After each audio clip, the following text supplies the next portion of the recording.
Here. Councilmember Eugenio. Here. Councilmember Hurtahl. Here. Councilmember Tucker. Here. And Mayor Alvarado. Here. All right, please stand for the pledge of allegiance, please. Mr. Bosler, can you lead us, please? I pledge allegiance To the flag of the United States of America and to the republic for which it stands, one nation, under God, indivisible, with liberty and justice for all. Thank you very much, sir. Any adjustments to the agenda? No, sir. Thank you very much. Any action taken in closed session? Mr. Mayor, nothing to report out of closed session. Thank you very much. Moving on, public appearances, item C1. Matters not appearing on the agenda. If you wish to address the council concerning any item within the council's jurisdiction, please raise your hand and be acknowledged by the mayor. And at that time, state your name and address for the record. The mayor reserves the right to place a time limit on each person's presentation of 3 minutes. It is requested that longer presentations be submitted to the council in writing. Do I have anybody for public comments? Go ahead and step up, sir.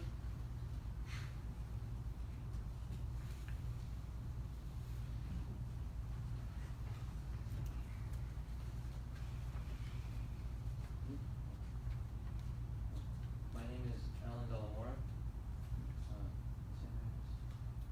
Same address? Yes. 2710 Leonard Avenue, Mel Central. I am from Troop 4070 of Imperial. We meet at the Veterans Hall every Tuesday at 7. I'm inviting everyone here to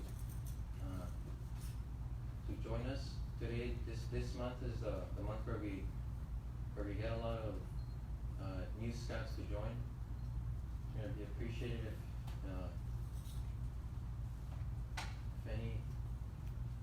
if you knew anyone, or like you had your children, if you allowed them to join. Thank you. Great. Mr. Delamora, what's your rank right now? Star Your Star Scout. Mhm. And that's one step where? from Eagle, From which is Eagle. the highest rank anyone can earn. Great. Thank you for the time you put into it. I know, in Scouts is a big thing, and I know you guys have a lot of dedication to it. But, I will be there next Tuesday. Thank you. Thank you very much. Thank you.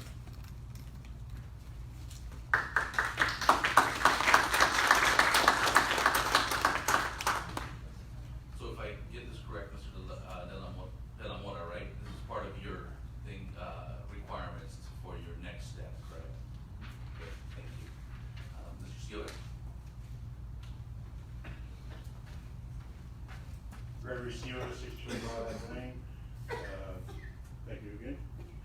Good evening, Mayor, council members, city staff. I return before you again in regards to my earlier appearance before this council about the noise and lights from the residential park of Joshua Tree. Since then, Mr. Chatwin and staff have met with me and others from the neighborhood and community. At that time, he stated, after seeing the lighting, it was old, inappropriate, and in his words, paraphrasing, would not have been allowed if it was done under his stewardship. One positive outcome of the city has altered the length of these lights being on, but has done nothing else to mitigate or eliminate the sound problems, which if you remember was the original reason I was here, because of the excessive noise and unable to be able to enjoy my own property. I remind everyone that I came before because of that reason only, and the other issues that have led to because of the situation.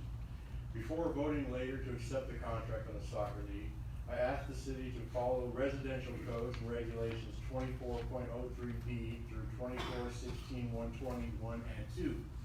These are city regulations. Mr. Chapman has even, when asked, not been willing to even put up a sound buffer. The fixes we wanted, we weren't saying stop it, although they were put up inappropriately and without proper regulations or approval.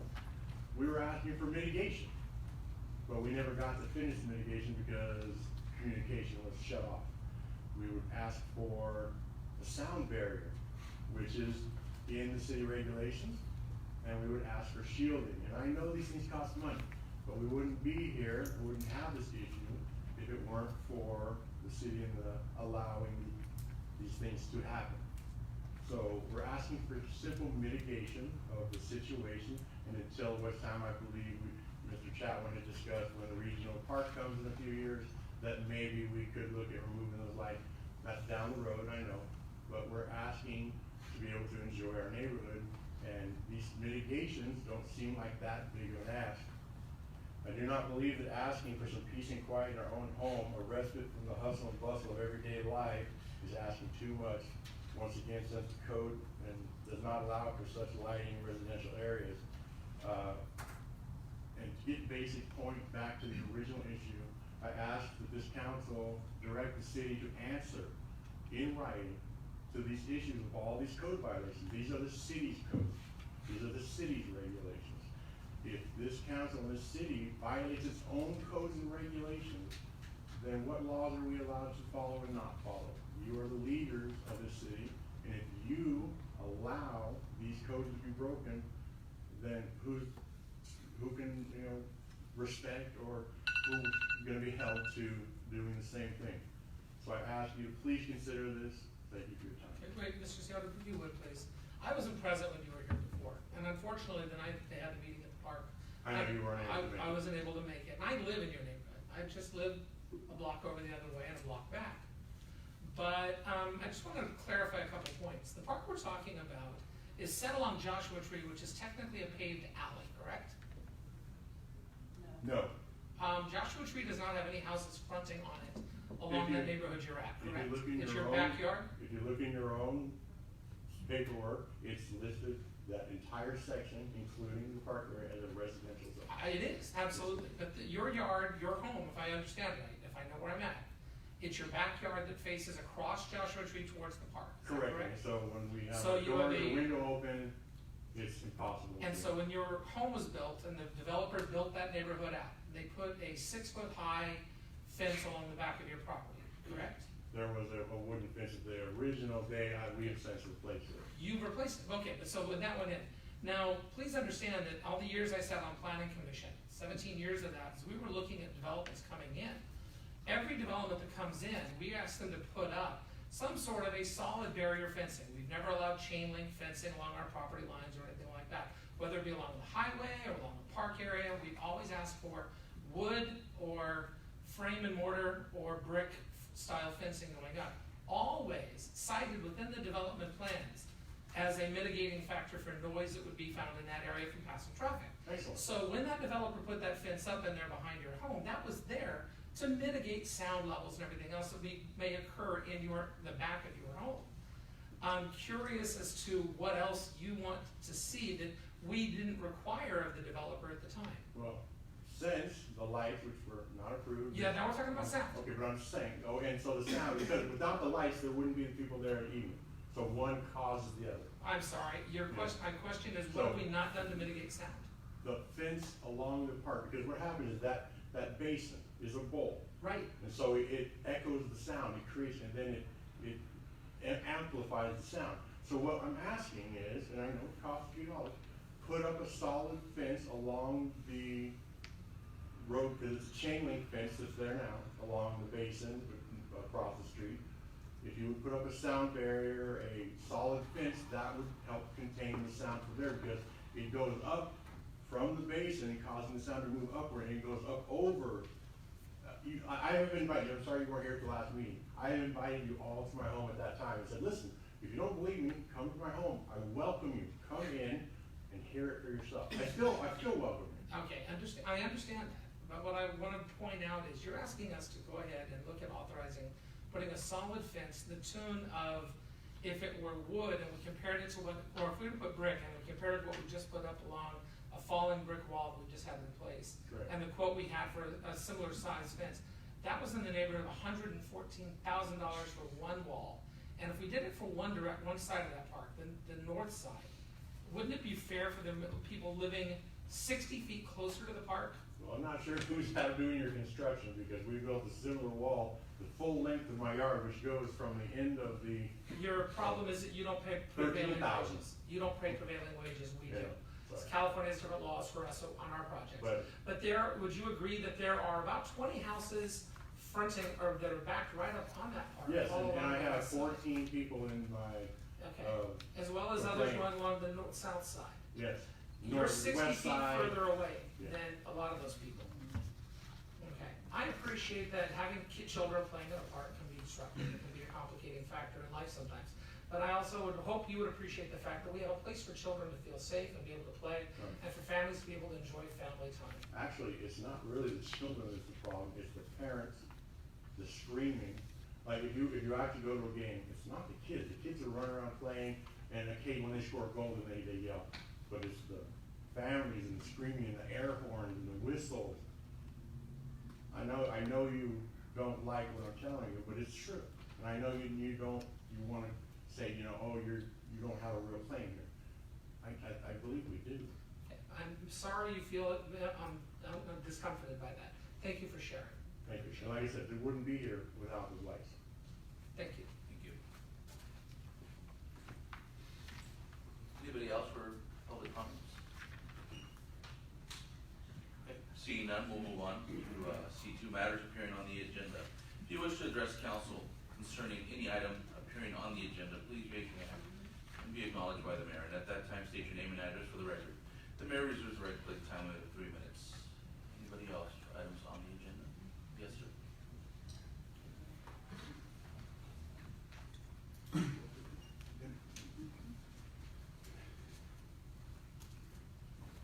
Hi, my name is Marvin Samante, and I'm here for the soccer league, soccer park. I'm Robert Osoria, 5960 Road, Imperial. Thank you. Do we go back or? What do you want to The tell us agree- about the this? agree- Well, first of all, our league, we started about 8 years ago. Currently in Imperial, we have in the spring league about 25 teams. It's the only lighted park that we have, and those are the recreational teams. Those are not even our year-round teams that play in tournaments all year round. I lived for 17 years. I lived right behind the park, on one of the McMillan homes. And I could tell you that my house, maybe it was built by different builders, because my doors or windows were never closed. There was no sound coming in. I couldn't hear anything from the park, so nothing ever bothered me from the park. But for years, we've been asking the city for even more areas, because the soccer league and the kids here in Imperial, it's one of the biggest sports, if not the biggest league. And there is no parks for them to play. There is nowhere for them to practice. There's nowhere to hold games. And it's been an issue. I know there's been different councils when I've come in the past years, and I've addressed. I know that there was talks years ago about a park coming in that was gonna fix everything. I don't know where that's at, but it's an ongoing issue for I guess the residents and for us. We don't have anywhere for our youth to go out there and play. Could you, I know we're gonna be discussing your item in a little bit, but Mr. Seola does have a couple very legitimate points there in his complaint. As a high school administrator, I can tell you that we ban air horns, spinning clacker noisemakers, horns of any type, whistles, things like that are banned from our events. And in fact, under CIF regs, if you have fans that are blowing air horns, for example, at a CIF soccer game, the team can forfeit, even in championship games. Would you be able to put it within your agreements for your parents participating? We that have they it would in not our be bringing league those rules. kinds of Those are not noisemakers? allowed. We do have it in our league rules. Our coaches are aware of that. It's funny that you mentioned, because there wasn't mentioned anything about the baseball. It's just soccer gets attacked so much. Well, I'm just, Because the you're the baseball soccer field- in front of you. I know, but baseball is right next, it's the field. Right. And they're hitting home runs, they're doing hits, they're yelling. There's no mention of that. So I mean, there's noises. I mean, parents, you're gonna cheer your kid, man. You know. Cheering's fine. I'm asking you, can But- you do something to help mitigate the other We- noisemakers? Can I, really quickly, so I'm Robert, I'm the guy that caused all the problems here. So, Comes with the name. So, the last time I was, Wait a minute. so the last time I was here, I think Mr. Dale was the only board member that I recognized. It's a completely new board, but, I'm the director of coaching for the league. And like Mr. Bustamante said, we didn't have anywhere to practice. Sure. So I drove around on my spare time, I found a field, that nobody was using, and I started practicing there with residual light from the baseball field. That field, nobody wanted.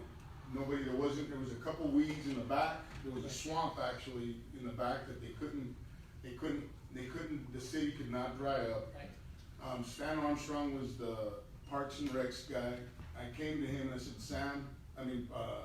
Stan, I wanna adopt a park, our organization wants to adopt a park. You know, if you allow us to, I'll get the grass to grow, I'll maintain, you know, there was broken sprinklers, there was everything. We did it all. When the high school said, hey, we're putting new lights, I went to Stan and says, hey Stan, we're practicing in the residual light, it's unsafe, can you talk to the city and see if they will allow me to put lights up there? We did it, my company, ROC Construction, did that. We did everything pro bono. I had my insurances through the city.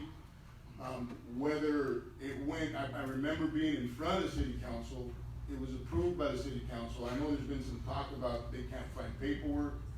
What I'm saying is I wouldn't have gotten in there without your guys' permission or the previous board's permission. We've been good stewards of the park. I am principally responsible for the parents. I'm usually there about 3 or 4 times a week, either practicing with my boys or making sure that the coaches are all in line. Sometimes there is noise, but I can guarantee you there's never been any air horns, not when I'm there.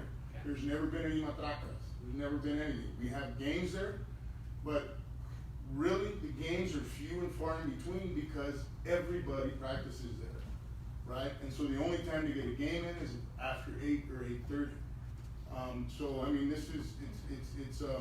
we don't have a lot of games. Now, like Mr. Bustamante said, if somebody's ever during baseball, the lights have been on until 10 o'clock, up until recently. I mean, we leave at 8 or 8:30, sometimes we'll have a game afterwards, but, you know, we can't control who's there after us. But anyways, so again, we've been up until now with the new city manager and then with what's going on, we've been good partners with the city. My company's personally spent probably in excess of $50,000. You can go on our Facebook page. I've gotten contractor friends of mine that leveled that field at great expense. We brought in big equipment, leveled it. I've brought in thousands of pounds of fertilizer that have gotten donated, not only for our field, for the baseball field, for all of the baseball fields. That big spreader the city has, they bought it because I was bringing in so much fertilizer. So, I mean, we wish to maintain it. I feel for the neighbors there, but I mean, we're bringing, you know, we're doing this for the kids. If I owned 10 acres, I'd probably do it at my house. So, anyways. Appreciate it. So, but again, just to my point, you have no trouble then telling parents or putting in your paperwork, no matracas, no air horns. Absolutely. It's The noise out there, honestly speaking, cheering is cheering. That's the okay. main noise out there from us is the coaches and the players yell. Sure. Maybe the coaches, I'm one of those loud coaches. All right, thank you. Appreciate it. I remember when you came in front of us and talked, so I do remember all that. And I applaud you. I applaud you guys Absolutely. working with kids. In fact, anything that would go against kids going out and playing in a park is, I'm sorry, and I'm gonna say it, maybe you have something wrong with you. Because I would rather have my kids going to a park and playing instead of going out and causing problems. So I applaud both of you. Thank you. Thank you. Thank you so much. Appreciate it. Thank you. And we'd like to maintain, again, and reiterate the relationship with the city at the park with what we got going on. We've been good stewards. You know, I can write you guys a list of everything we've done. Usually when a sprinkler goes bad, I run out to the butchery, I buy my own sprinklers, I reset them, and we do, not anymore, Don't take it wrong, obviously, yeah, but. we really wanna have more control over Yeah, that, but thank you. but, yeah, okay. Thank you. very much. Anybody else for matters on the agenda? I have one more. Yes, ma'am.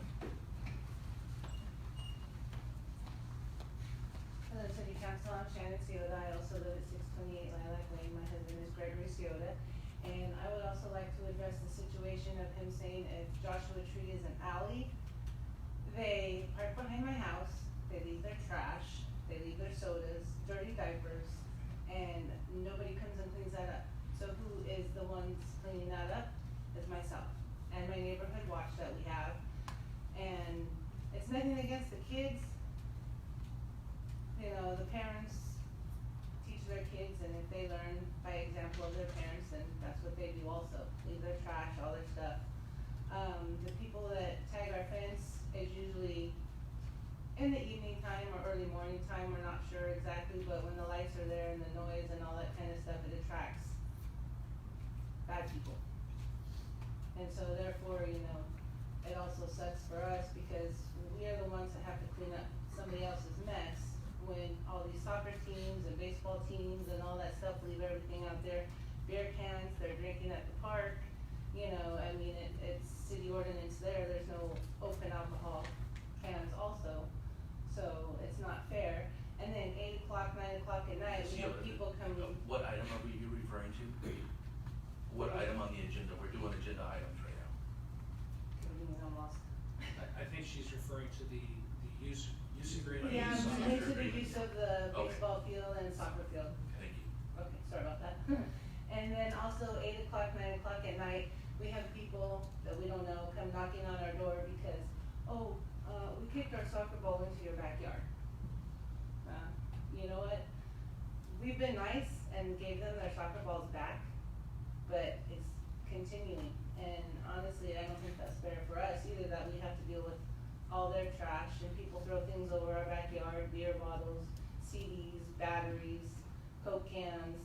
You know, they use my backyard as a trash can, and you know, it's not fair. So I just wanted to bring those points up also in regards to the soccer field and baseball field and the people using them. Thank you very much. Right. Anyone else for items on the agenda? Seeing none, moving on to action items. E1, discussion, action, facility use agreement for Imperial Valley Challenger. No, I'm sorry, we've got the consent.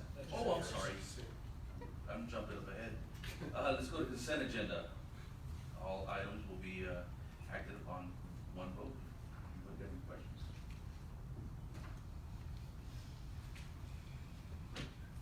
I'll make a motion. I got a motion. Second. Second, please vote.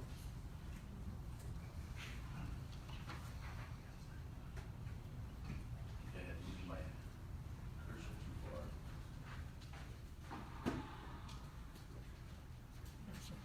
All right, item passed. Now we're moving on to action items E1.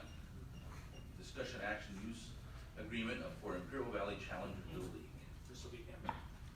Mr. Mayor, members of the council, Imperial Valley Challenger Little League is an adaptive baseball program that for individuals with physical and intellectual challenges.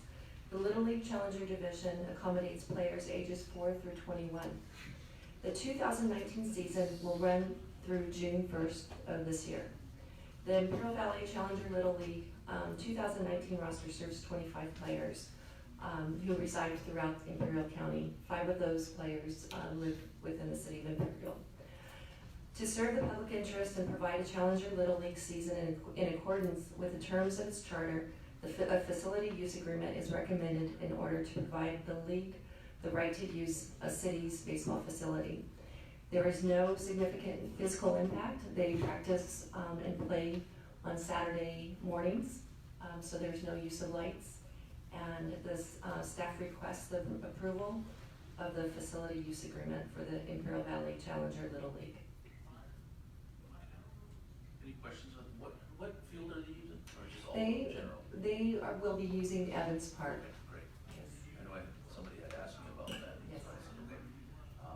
Any questions on this item? Any questions? Got a motion to approve. Got a second? Please vote.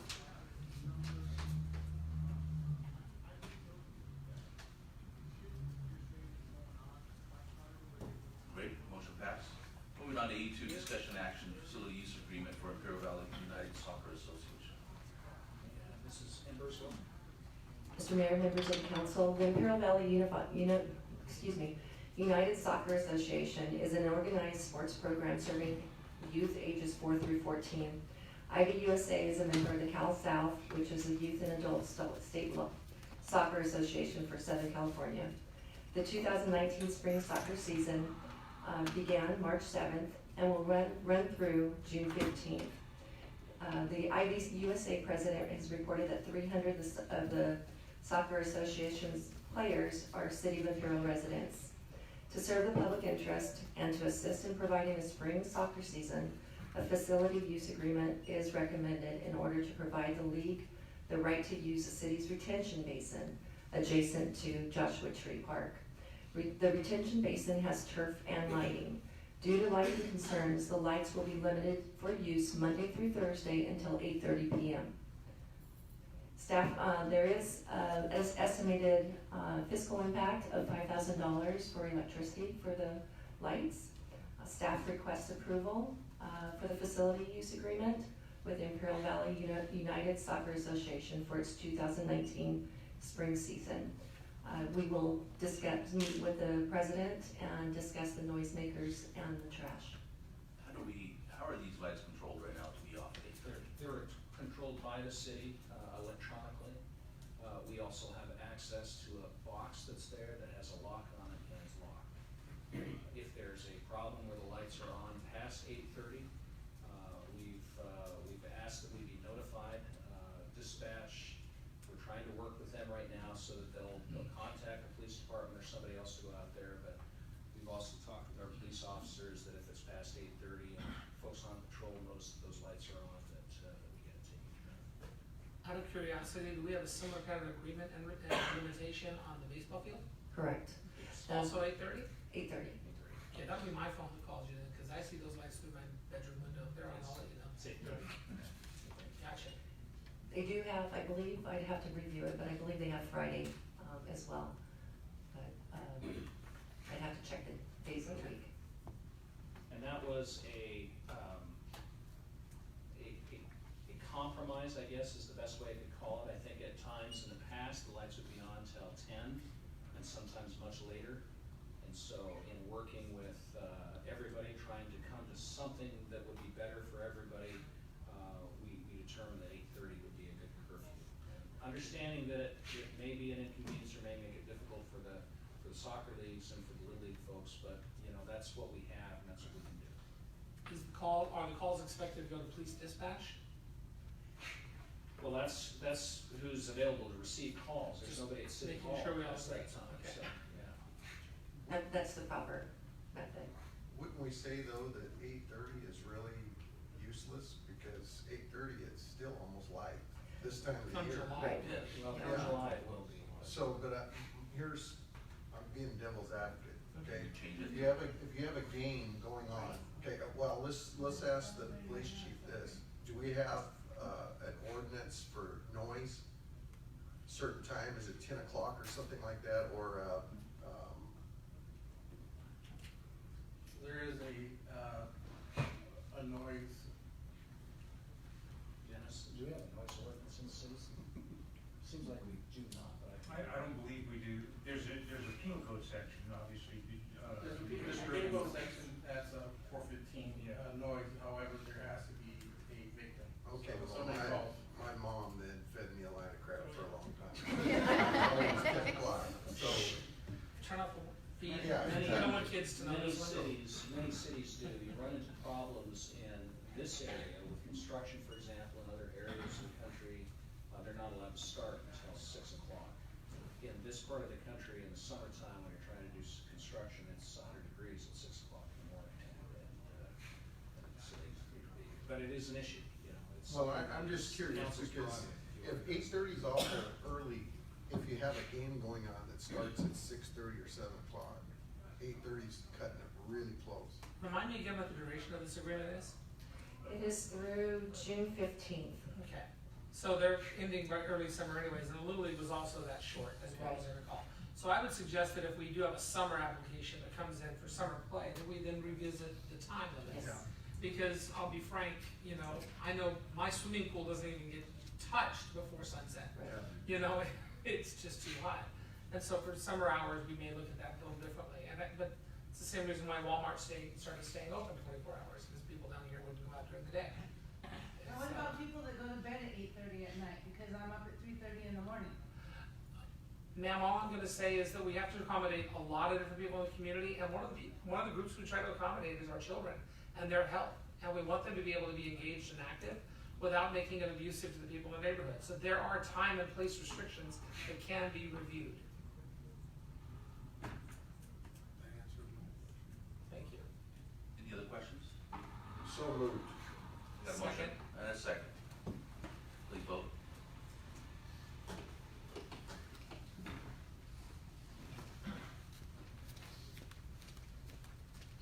Okay, motion passed. Moving on, E3, discussion, action, maintaining, local control of energy solutions.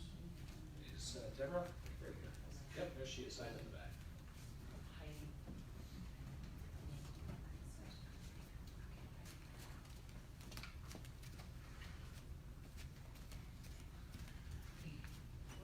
There we go.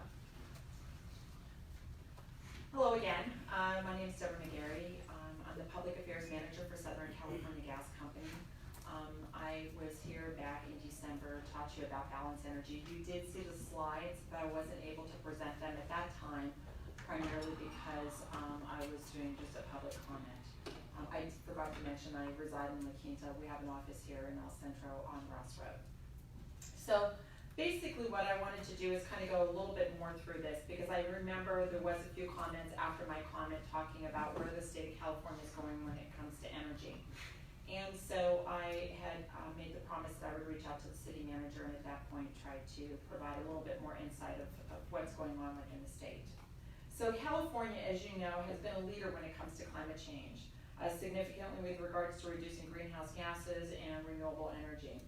And keep in mind that we've achieved a lot of these goals already and met the goals that we needed to by 2020. And we continue to do a really good job with that. And, however, what's happening in California is that they're making decisions based on what they feel is right, rather than looking at what's a choice for those that live here in California. And so with that, there's a push at the state level that would not only take away consumers' choice, but would also take away the local autonomy and the local control for building costs and codes. So that's one of the reasons why I wanted to come back and provide you some additional information.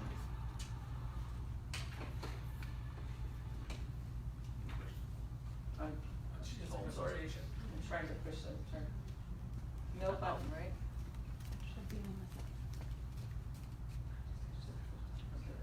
Thank you, so sorry. So with this, as I said, California has met their 2020 greenhouse gas goals ahead of time. We set our sights on more ambitious goals for 2030 and beyond.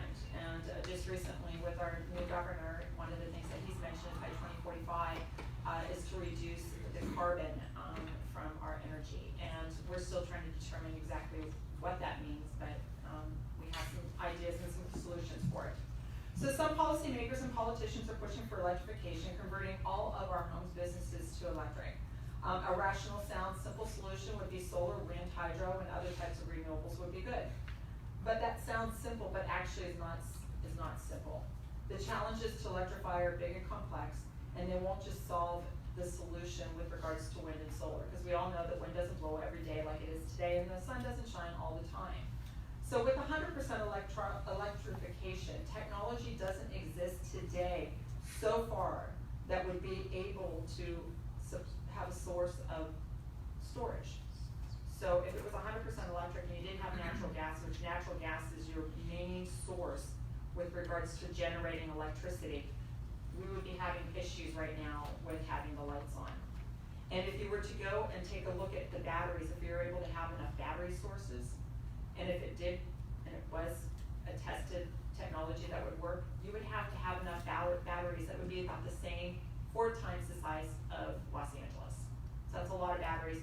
And some of the information that we have been able to gather from different companies that have done studies, they figured it would actually cost about $3 trillion to offset what natural gas does for electric if you were to use batteries. So that's quite a bit of money. It would require a massive overhaul for all current infrastructures and disrupt every home and business in California. Besides disruption, there is real concerns about reliability, storage, and cost. And there are other options though. It's not just, you have these other options, but I'm here to actually talk about some of those other options. But one of the other things that we've also done is that there has been some surveys that have been done. One by a company called Navigate, and they actually did some surveys finding out what the customers, what the consumers within the state of California really want. And so what was found out is that less than 10% of the people would choose to have an all-electric home, okay? So if that's what you choose, you wanna have all-electric, you can. 80% of the voters opposed prohibiting the use of natural gas appliances, especially for cooking, and if it increased, and especially if it increased their energy bills. So if you were, why would you want to go ahead and switch to a different type of energy or different appliance if it's gonna cost you more? And then 2/3 of California opposed eliminating the use of natural gas completely. Basically what we found out is that people want a choice. They want a say in what it is and what type of appliances they use in their home. So to go a little bit further, one thing is that what really has influenced the people is that they want to know how it's going to affect them financially. I think that's what it comes down to all the time. How is it going to work for me? Is it going to cost me more money to go ahead and change my house over to electric, especially if this is something that becomes mandated? And I want to be clear, SoCal Gas is not against electrification by any means. We're not against wind, we're not against geothermal, we're not against any of these other types of renewables. The challenge is it reliable? Is it going to be something that you can store? Is it always going to allow us the reliability that natural gas has?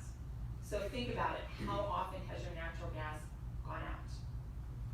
It doesn't go out very often. If it has, it's been because we've been working on a pipe or whatever. And even when we've been working on the system, in most cases what happens is that we continue to make sure that we have that reliability in those loops within our gas system.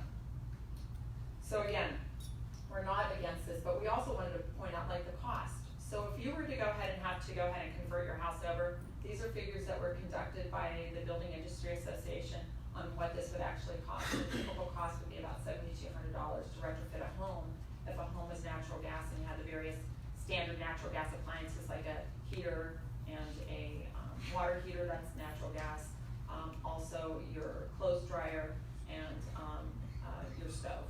So with those standard things, it would actually cost you about $7,200 to retrofit your home. Not to mention the fact is that on average, your bills may cost you an additional $388. And maybe for some people it isn't a whole lot of money, but for other people it might be, especially for those customers that are possibly living, paycheck to paycheck. So again, one of the things that SoCal Gas is here to do, we're trying to protect our ratepayers as well. So one of the things that we actually just announced, which I'm incredibly excited, because when I was here in December, I wasn't able to announce this, and we just made an announcement last week or 2 weeks ago that SoCal Gas is making a commitment to renewable natural gas. So that's a product that actually is renewable. You won't have to retrofit your house, you won't have to change out your appliances, you won't have to make all these changes. The gas company's still able to go ahead and provide services to our customers, but we can go ahead and capture that renewable natural gas. We've actually started working with a dairy in Central California. We actually have approximately 6 dairies in Central California that we'll be working with to actually capture the dung from the manure from the cows and basically go ahead and use that to make the methane through a process called anaerobic digestion. So any of you within the water industry are very used to understanding what anaerobic digestion is. It's a process in which you use to take out the solids. And the benefit is that it creates methane. Anything that decomposes creates methane. So there's a benefit there. And the thing is that methane goes up into the air. 87% of the methane that's currently in the air comes from waste and comes from ag. And it's not just, ag in regards to trash, and this is nothing against what the agricultural community does, and this is not against cows or anything. But the fact is that if you can capture that methane that's going into the air, all right, and you can inject that into our pipeline, then all of a sudden now we've closed the loop. And it's actually what it does is it helps to reduce the amount of carbon and the if we were able to display 16% of the traditional natural gas in our lines right now, okay, with using renewable natural gas, you would be able to accomplish what 100% electrification would be on all buildings in California and be able to meet California's goals. Now granted, there is a cost for the renewable natural gas, but still, there is a solution, and it doesn't have us retrofitting our houses and making all these changes. And as I mentioned, SoCal Gas made an announcement this last, a couple weeks ago, that by I believe it's 2025, we will have 5% renewable natural gas in our system. By 2030, we will have 20% of renewable natural gas in our system. So we will already have been able to achieve what California needs for their goals to reduce greenhouse gases to meet climate change without us having to do a whole lot. I mean, basically, it's basically what we would be able to do for you.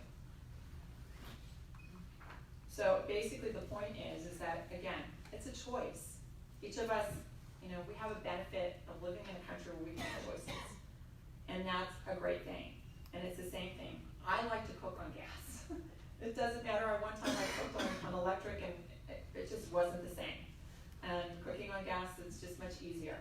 And I will say this, it is less expensive, and this is honest to God truth. Today I was at a meeting and I had the city manager come up to me from another city who basically was asking me, he says, Deborah, he says, we went ahead and for whatever reason, we just did a housing project and we did it all electric. He says, it is too expensive for our low income housing and the folks that are living there. He says, I need your help, we need to figure out how we're gonna change this. He says, I'm not sure how we're going to, but he says, I need your help. He says, just see what you can do. So granted, I'm gonna have to do this, that's God's truth. And so, I mean, those are things just to take in consideration as a city. And so with that, one of the things that following my presentation, my 3 minutes before when I did the public comments in this brief presentation, and again, I will continue to provide you more information as much as you want. We actually made a suggestion of a resolution. We presented it to the city. And again, it has nothing to do with pushing electricity out. What it does is just allows the city to make a choice on what they feel is right for their city. So that's my presentation. I'm happy to answer any questions. Now, any questions? I have a comment. Yes, sir. Well, there's a hell of a lot more people than cows. So people pass gas like a cow does. So I think that's what's kind of laughable. But we generate a lot more trash. I mean, think about what's going on right now with the state of California. The state of California has to, and all waste haulers have to now meet up with diverting all their wet waste and their green waste and any types of organics out of the waste stream. I get that, Yeah.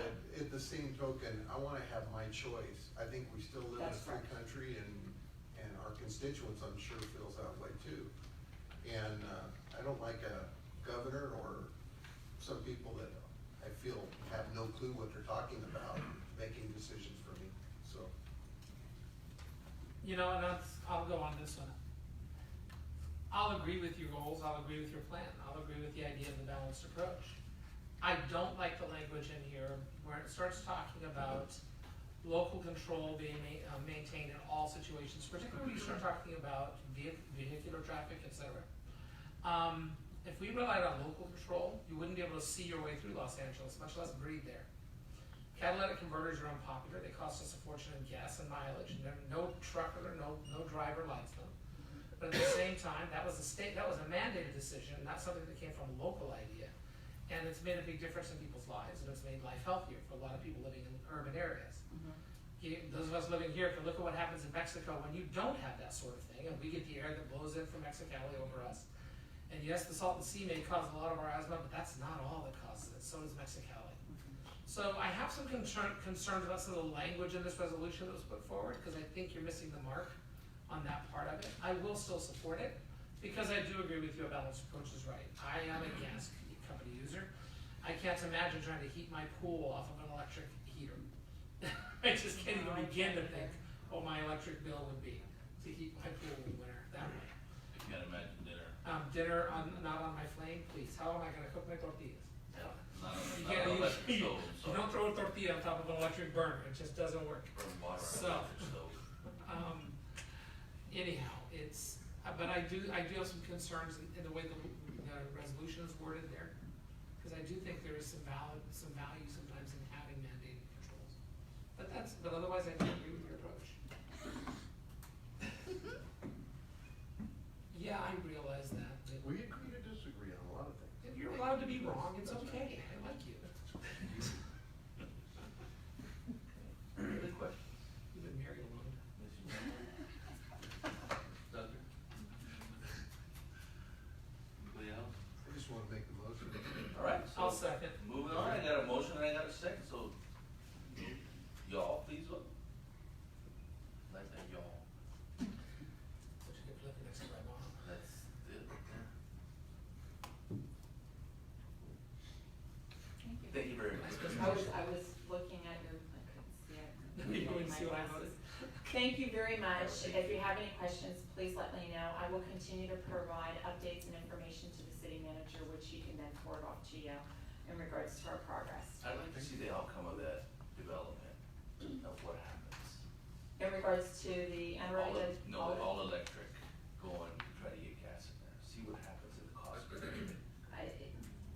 Let me see if we have any studies on it. And again, this is nothing against. No, correct. Again, because I know my colleague here is from IID, and they do have very reasonable No, rates. correct, it's, the reason I wanna see this is so we can take a look at when developers are building, if we can assist our low-income community, what's gonna happen if we do this. Exactly. So Okay, now I so that some we have information. these approaches and say, look, we're trying to help you out by not going all electric, because we've all seen what an electric stove costs. I can definitely get you information with regards to affordable housing and how the comparison works. And I might be able to see if I could get you additional information from the BIA with regards to that study. And I will tell you, the slide that sold me and got my vote was the RNG. And so I would definitely wanna see follow-up information on that. as we move Absolutely, I'd be forward. happy to get that. And I would hope that as the gas company looks at where to put those plants, where they're going to be doing the recycling and pulling that back together, they need to look at the Imperial Valley. And that I have suggested on many occasions. I am going to take those comments back to our executives and let them know. And I know at one point we were talking about some different things out in this area, so I will definitely keep you abreast of that. And also, we have been working with the waste haulers, CR&R, up in Paris, and they have put together an anaerobic digestion system, and they have been doing a lot of work with regards to capturing all of their wet waste, and they're using it to go ahead and fuel their fleets and create the energy that they need for their buildings. Once they have some excess, then they're gonna put that into our system. Just remind them that if they put those anaerobic digestion plants too far apart, all the benefit they gain, they're gonna lose with the carbon impact from all the trucks hauling all that stuff there. Well, that was one other thing I would like too, and I'm not capping on wind or, Right. you know, the solar and stuff, but I would like to know the carbon footprint on all of that, because I still think that it's skewed. It is. Those Yes. numbers are skewed, It is. because I mean, I have a really good friend of mine that put up, I believe, if I'm saying this correctly, the very first solar field here in Pearl Valley. If my wife's listening to this, she's gonna get really angled. Oh, no, solar farms, she hates that word. But, at the time he put that in, he was telling me that really it's kind of a scam in a sense, because in the summertime, by 9 o'clock in the morning, we're at 90 to 100 degrees anyway. The panels don't even work. They don't work until about 7 o'clock at night. So really, it's just a waste of energy. So you wanna see the carbon footprint I on wanna that? see on the carbon footprint on This is solar, what on you do. wind.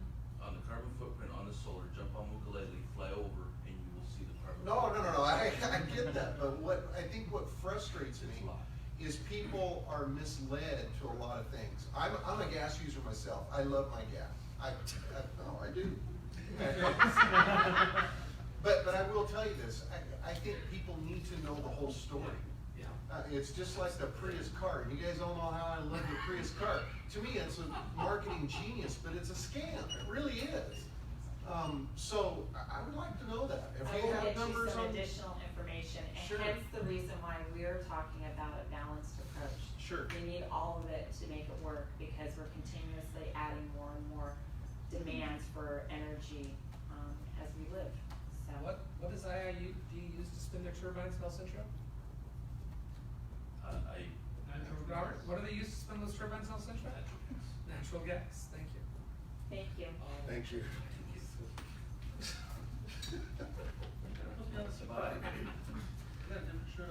Yeah, well, you know.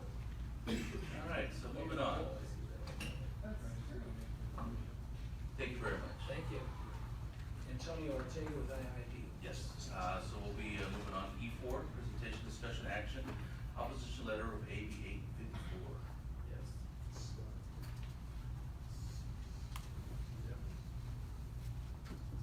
Good evening. Is there any other comments, or should I just proceed? Jump right in. All right. Don't give them Well, a chance. Yes, so first and foremost, thank you for allowing us to be here this evening and present to you, Honorable Mayor, members of the council, Antonio Ortega, IID Governmental Affairs. Your staff has prepared a draft letter that hits all the right marks, so thank you for assisting us with that. But I do have some prepared remarks, very briefly, just to get them on the record and provide you at a high level why this is such an important issue, not just for the Imperial Irrigation District and its future, but for the residents who receive water and power from the IID. Power directly, water through the cities, and then the end user ultimately, but all of it comes from the Colorado River. Some of that same water is committed to the folks that live out in the Coachella Valley. So again, this is a priority issue for the IID Board of Directors, and that's the reason we're here before you this evening. So AB 854 by Assemblymember Chad Mays, who represents the Yucca Valley, San Bernardino, and a portion of Riverside County, has introduced this legislation which proposes to increase the IID Board of Directors from a five-member board to an 11-member board, with the additional 6 new members being elected from Riverside County. A majority of those directors would be from a county that some of them are not even IID customers today. IID only serves a small portion of that county, which is 2.1 million people, yet this bill would allow those folks anyone from Riverside County to serve and be elected to sit on the IID Board of Directors.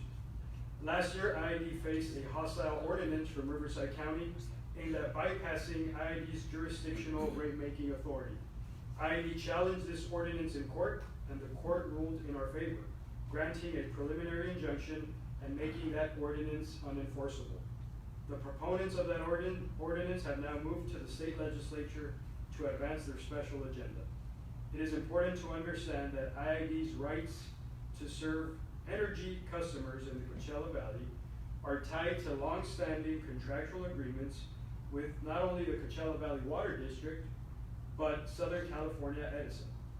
The agreement with the Coachella Valley Water District, for example, dates back to 1934 and provides them Colorado River water rights, but in return, IID also pays an annual lease payment to that entity in the amount of 8% of our total net energy sales or proceeds. To date, that has estimated $45 million, and our projections are that between now and 2033, when that lease agreement reaches its full term, there will be an additional payments made upwards of $21 million. And that's not just coming from folks here or in that valley, it's everybody who is an IID ratepayer.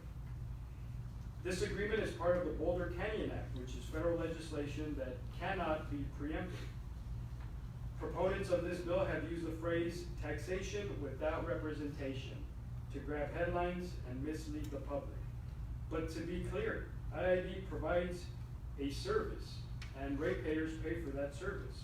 It's not the same as a taxation authority as the city council has in the Imperial County Board of Supervisors, for example.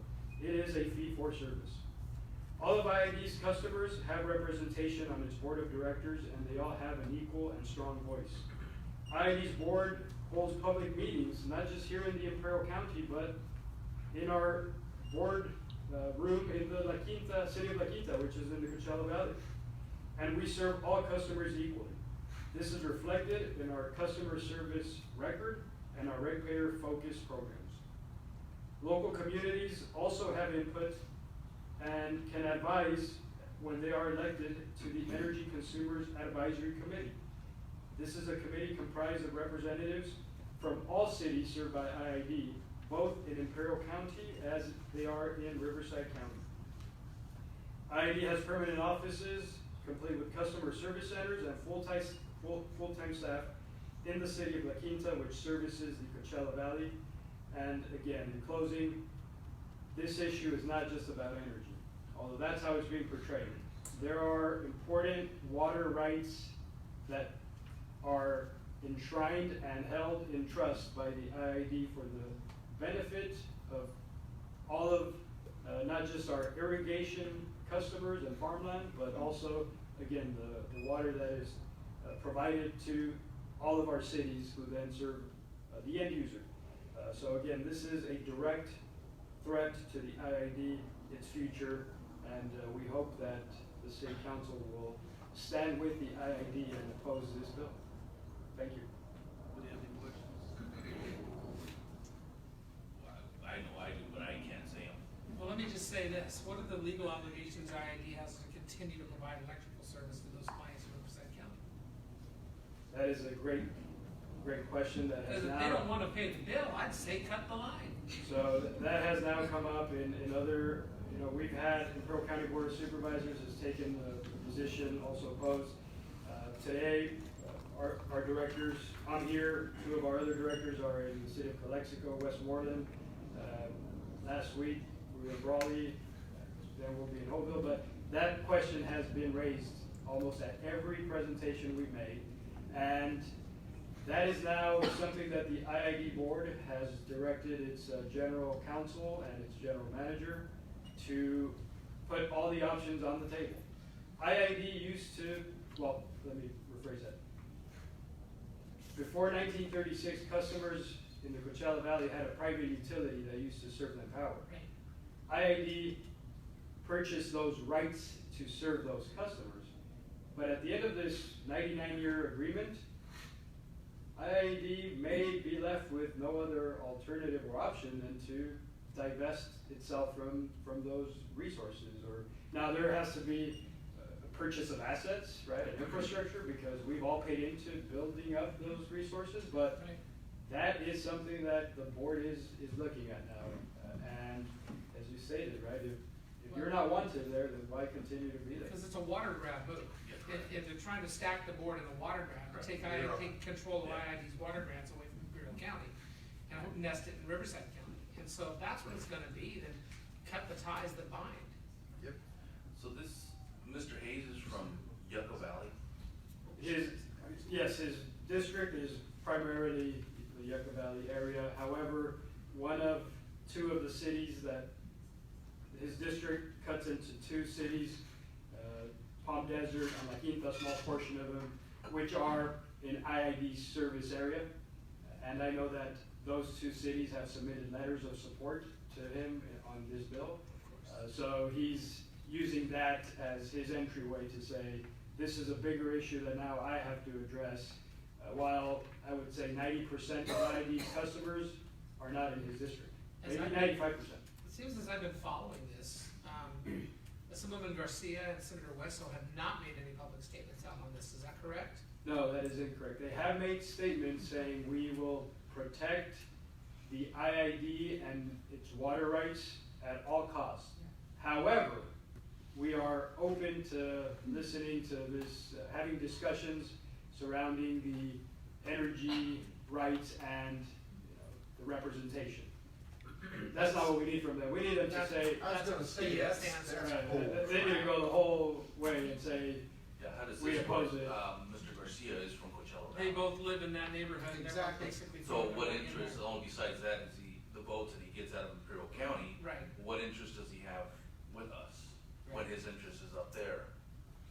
And he's a great man, great person, but where's the interest? yeah, Well, and opportunities. part of our approach and our campaign and doing our public outreach, every single letter that we've received close to 20 letters already, in addition to the cities from other stakeholders, chambers of commerce, vegetable growers, CoLab, IVDC, the list goes on, but we're making sure that every one of those letters is not only being sent to the author of the bill, but to our 2 representatives as well.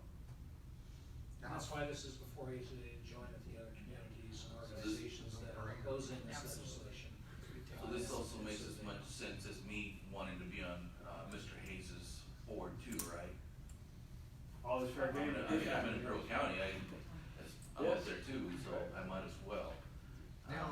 Now, excuse me, Mayor, but if we all vote for this, all the cities, any entity in Imperial County does this, are our legislators gonna back us then? Or are they still gonna waffle? We don't know, all we can do is. No, I mean, I think we ought to follow the trail and watch what they do too. And then when it comes time to vote, if they turn their back on us, we need to get them out. Get new legislators. And we need county. That's right. So moved. Thank you. I'm passing right now, I want it done. Motion, I got a second, anybody want a third? We'll keep going. It's ridiculous. Yes, I agree, please vote. I don't know why I ran again. This state. So you can say these things. All the Thank you, sir. Sorry, we get on a little rant there so often. All right, moving on. E5, presentation, discussion, action, Mokulele Airline, Mr. McKinney.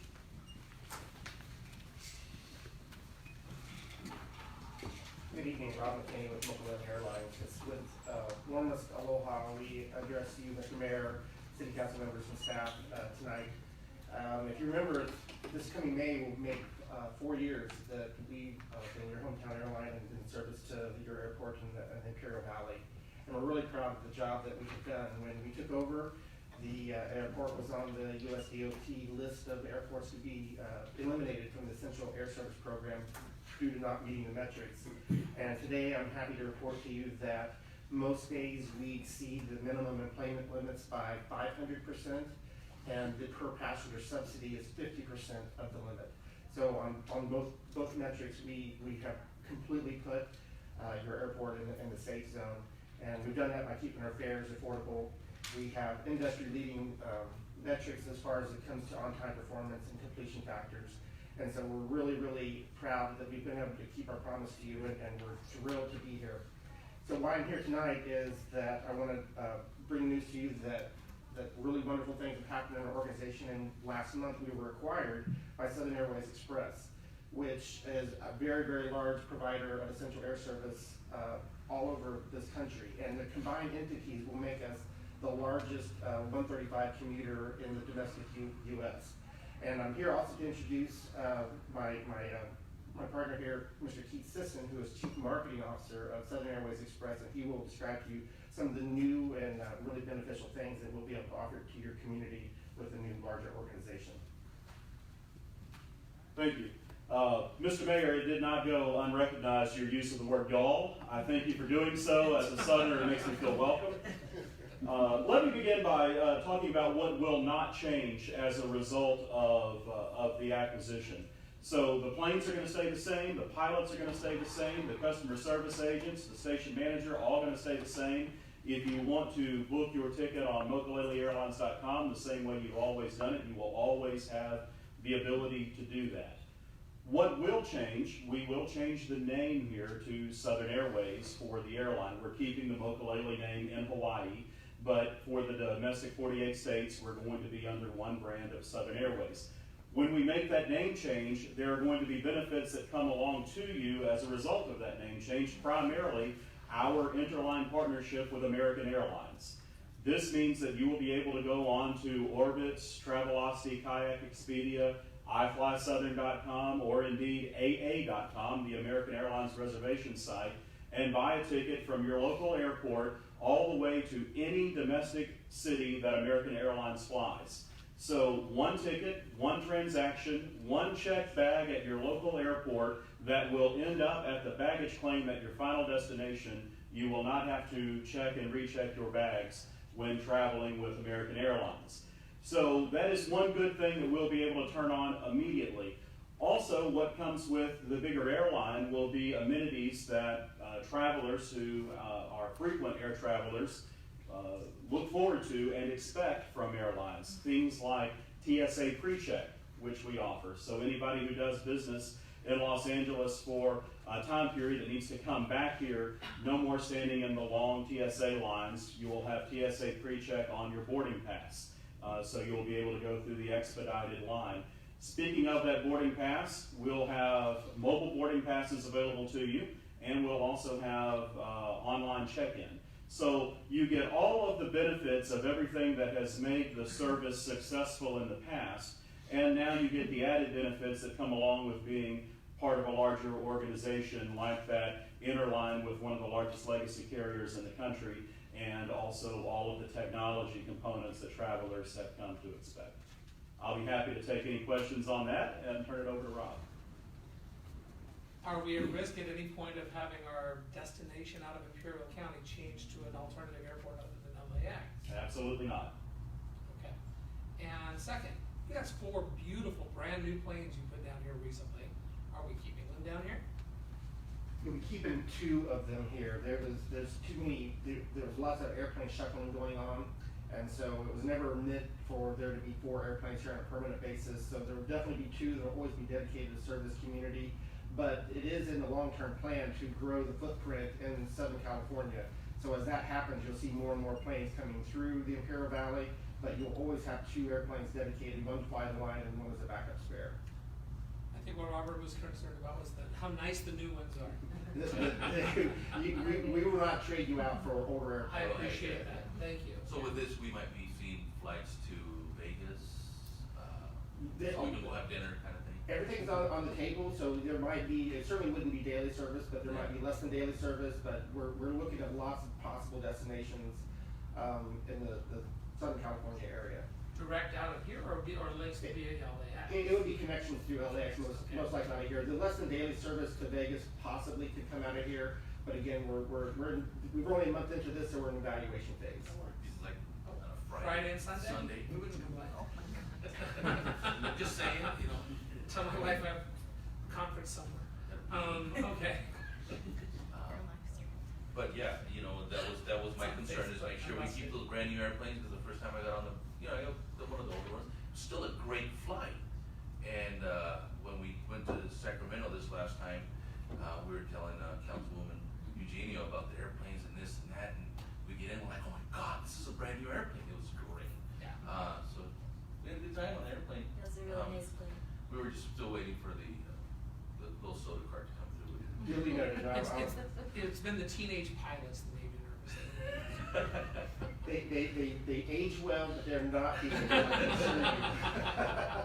Everyone to you looks like. They all look like a teenagers to me.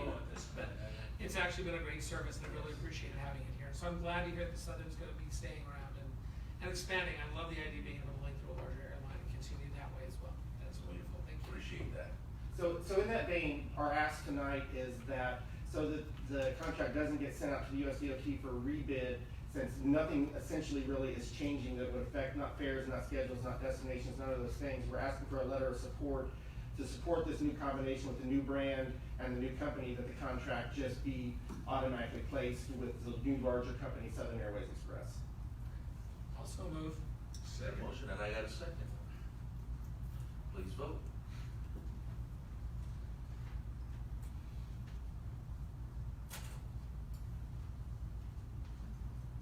Looks like you have your letter of support. So Thank council, you very what we'll much. do is we'll draft the letter, get it all ready, and then it'll come back to you in the next council meeting to approve that particular letter. Thank you. Thank you. Thank you. Thank you very much for the service you provide our county and our city. Thank you so much. Thank you all. All right, moving on, E6. Discussion action, acceptance of fiscal year 17-18 audit financial reports and statements. Good evening, Mayor and members of the council. My name is Ben from Moss, Lee, and Hartzheim. I'm the audit manager for the city's audit. and I am here to present the results of the fiscal year 17-18 financial audit, and to go over a couple of financial highlights for the year. Oh, lost one. Yeah, so feel free to stop me at any time if you have questions.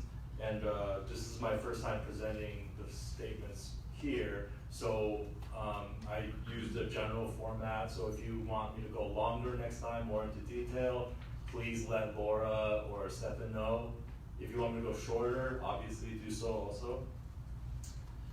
So before I start, I just wanted to thank Stefan and Laura for their cooperation and assistance in completing the audit. It's teamwork, so without their assistance, there will be no way for us to complete the audit in a timely manner. So first, let me start by saying that the opinion that the city received on this year's audit was an unmodified opinion. So that is the highest opinion that we issue in our field. And so that's colloquially known as a clean opinion, a clean report. So that's good news. However, we did have a couple of management recommendations that are part of the city's single audit and management report. And what those are is there are recommendations for changes or implementations of additional policies, procedures, and internal controls that can prevent misstatements, misappropriations, and also assist the city to remain compliant with evolving accounting standards, local, state, and federal regulations. So I'm not going to go over those recommendations right now at this present time. When you receive that management report or single audit at a later time, feel free to contact myself or Laura to go over those findings in detail, and also to discuss the city's corrective action plan regarding those items. Okay, so that's that, and then I'll go over some highlights for the year. So since this is my first time presenting the statements, I'll just talk a little bit about how the financials are structured. The financials start from an overview perspective in the beginning to more detail in the end. So you start off with the statement of net positions, which is the combination of all governmental funds and the combination of all enterprise funds, including long-term assets and liabilities. That's in the front. And then the statements end with budgetary information regarding each special revenue fund. So that's the highest level of detail in the end. So that's also how I will structure my presentation. So for governmental activities, so this is under full accrual accounting. The city's assets exceeded liabilities by $40.5 million. That's an increase of $2 million prior to the prior period adjustment. And I'll go over the prior period adjustments at a later time, or later on. And that's on page 15 of the financial statements. For business type activities, also on page 15, this is the combination of the water and sewer funds. Assets exceeded liabilities by $17.5 million. That's an increase of $2 million prior period adjustments. Oh, I'm sorry. For governmental activities, it was an increase of $500,000. I got my notes mixed up. So $2 million for business type activities. Now going on to the general fund. General fund balance increased, that's on page 18, increased by $700,000 in the current year. And that fund balance is $1.8 million, all of which is unassigned. This is a good amount of unassigned fund balance for a city of Imperial size.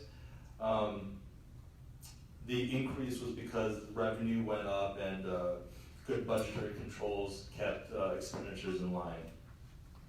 The general fund reserve is approximately 21%, which means that the city can operate for approximately 2.5 months on reserves alone. Obviously, that'll never happen, but this is just a general metric that's used to measure the general fund reserve for municipalities. This is healthy for a city of Imperial size. So this is the unassigned fund balance divided by the total general fund expenditures for one fiscal year. Moving on to the enterprise funds, this is on page 26. net position for the water fund, increased $1.4 million to $8.5 million. $5.6 million is unrestricted. Net position for the sewer fund increased $700,000 to $8.8 million. $8.3 million is unrestricted. Both of these increases can be attributed to the increases in operating revenue, and with expenditures remaining largely the same, and that's because of the increased rates. And the rates increase in January, so for the next fiscal year, we can expect even better operating results because you'll get a full year with the increased rates. Does this project forward what we're gonna be paying on repaying bond issues, et cetera? Say that again? Are you calculating into this then, our projections forward on where those excess funds are going in terms of offsetting the cost of our bonds? Well, and construction we're going into? So long-term debt repayment, principal repayment, and capital outlay doesn't factor into the operating revenues. Yeah. Gotcha, thanks. So the prior period adjustment that we made in the current fiscal year was because the successor agency to the former redevelopment agency was not accounted for properly in the prior fiscal years. Since 2013 with AB 1484, all activities of the former RDA were supposed to be transferred into what's called a private purpose trust fund, because all debts and assets of the former RDA with AB 1484 were no longer liabilities or assets that belonged to the city. So it became its own organization called a successor agency. So since the city is no longer responsible for the RDA, this wasn't accounted for properly in the financial statements for the prior fiscal years since 2013. The city had continued to account for these RDA funds as special revenue funds within the city's governmental funds. So we made a prior period adjustment of approximately $20 million to get rid of those liabilities, which increased the city's net position by $20 million. So it increased the net position from approximately $20 million to $40 million because all the RDAs had left in them, the successor agencies, was debt. So they had $20 million of debt, which doesn't belong to the city, so we moved that into the successor agency, which created a successor agency on your financial statements with a negative $17.2 million deficit. And the reason why that is so is because future tax increments are just gonna be used to pay for debt service payments, and that's gonna come from the state. So that debt, and this is the 2016 Series A and Series B tax allocation bonds, which total $20 million. So these transferred to the successor agency. Then that was the majority of the prior period adjustment that was made. An additional prior period adjustment were $262,000 and $272,000 made to the water and sewer fund because deferred charges, costs of issuance are no longer amortized, considered amortized costs. They're to be expended when incurred. So we made a prior period adjustment to get rid of those deferred charges. Some additional information disclosure continues for GASB 68, and that's in note 11, net pension liability. This is for pension costs. The city's net pension liability is approximately $4.1 million, and that's for both the miscellaneous and safety plans. And that increased from $3.6 million in the prior fiscal year, but this is very small for a city, for a municipality. Most cities have net pension liabilities that are 10 times this number. GASB 75 was implemented in the current fiscal year, but that did not impact the city because you did not offer OPEB benefits, which, you dodged a bullet there. There's a lot of costs involved with that. GASB 87 will be implemented in future fiscal years regarding leases, disclosure regarding operating leases. We'll assess the need to apply accounting standards as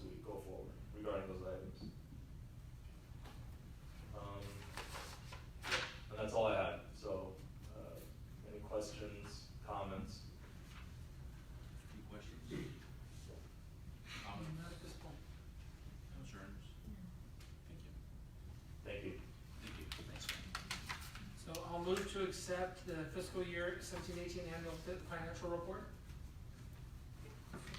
Have a motion and a second, please vote.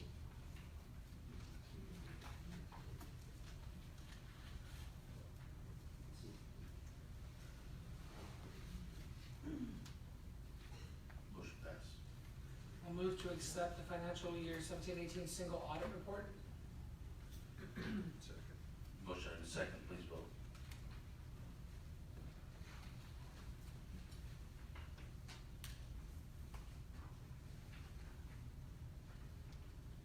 And I'll move to accept the financial year 17-18 Transportation Development Act TDA funds financial statements. Motion and a second, please vote.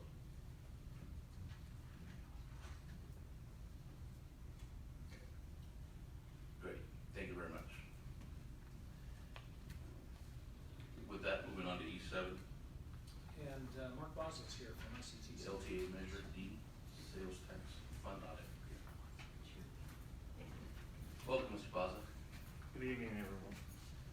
And Mary, I have to apologize, you did catch me off guard. You know what, I apologize for that. But I was glad to do it, he said my name. Anyhow. I scanned the room when I came in, I was like, oh, I know. I'm glad to just say the pledge of allegiance. Thank you. Last commission meeting, the commission, not the commission, the Local Transportation Authority Board approved all of the audits for each of the cities and the county. This city's audit was clean with no opinion other than that all materials were presented well and the process was presented as clean. So just presenting that to you for your approval. Questions from members? I'll move to accept the filing of the LPA report.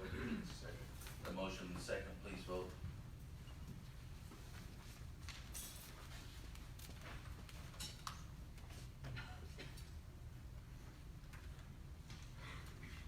Gee whiz, Mark, I probably could have done that, saved you a trip up here. Well, We're glad you're here, we like seeing I was asked and I was available, so here I am. Thank you, it's like a Disneyland ride, you wait 2 hours and it takes 30 seconds. And I'm a big Disneyland fan, so. Well, that was a really good way to describe it. Thank you, sir. You're bad Disneyland ride, I gotta tell you. The teacups. All right, moving on.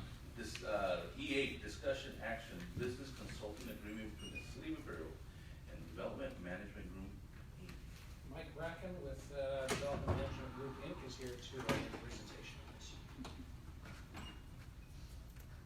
Well, good evening, Mayor and members of the City Council. Before I begin, if I can take one small liberty. Yes, I am a resident of the City of Palm Desert, California. No, I am not in the IID territory. There's actually a very, very small piece of Palm Desert that is. I'm also the economist for this region, so let me quote and see if any of you know this one. Whiskey's for drinking, water's for fighting. This region should do everything it can to protect its water. I have said that, Mark's heard me say it, people in this room have heard me say it, and I will continue to say it. I don't care where I live.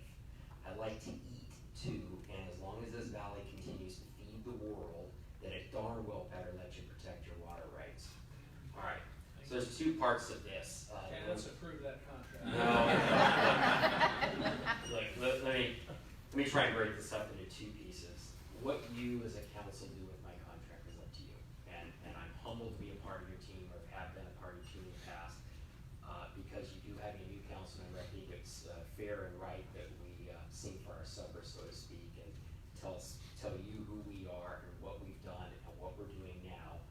From that part, I will sit down, you and your city manager can have the discussion as to whether or not to continue using our services, because I think that's fair to you. So I'll run through this very quickly. We were founded in 2003. We do economic development services, fiscal and economic impact services, and also market analysis. We have both public and private private clients. I do serve as the economist for the County of Imperial, where we do economic, job, and fiscal impact analysis. We do not do business recruitment and traditional economic development services for them. We also serve as an economist to the Southern California Association of Governments, and that's how I say I'm your region's economist, because we produce the regional economic forecasts. We are very fortunate that over my long career, I'm used to be young, skinny, and had hair, that we've been, the highest awards you can get in our service is through what's called the California Association for Local Economic Development. We have received 3 Award of Excellence over the years and 7-time Award of Merit recipient. That's kind of a big deal. Those are our version of the Grammys if you're an economic development geek like I am. So some disclosures. I am, as your city manager can attest, I'm really big into transparency. I do serve as a founder and member of the board of directors of Community Valley Bank, which is headquartered here in the Imperial Valley.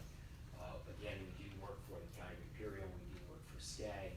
You should know that I will not do any economic development work for any city in this region as long as I'm under contract with you without your express permission. Now, in my history, and we represent, for example, the city of Lake Elsinore, the city of Colton, the city of Needles, in your community. So we never represent more than one community within a specific region. And to date, I have never asked any of our cities to do work for a neighboring city, nor would I. I don't think it's ethical in our type of work. There are, some of my competitors do that, and there are ways of handling it. I just don't believe in it. I wear a uniform, and my uniform currently says City of Imperial, and I'm happy wearing that.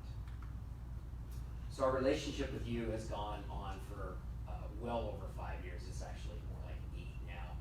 We have done some fiscal impact work for you in the past, and Councilmember Dale, you may remember, we did some work on looking at some annexations and fiscal impacts of doing things like that, especially in the what we call the West Imperial area. We've also handled some retail recruitment services for you. AutoZone is one that was successful, Pearson Brothers Winery. We worked for what did age me with the California Water Board, also known as the Colorado Region Water Quality Control Board, to get a clean, what's known as a clean clear certification on that 6th and Imperial site. That took years off my life, literally and figuratively. We have represented the city of Imperial at ICSCs in the past, also at hotel conventions. We've coordinated familiarization tours with brokers and developers, and we last year created for you a 5-year economic development strategic plan, which is part of what we've been working on to implement.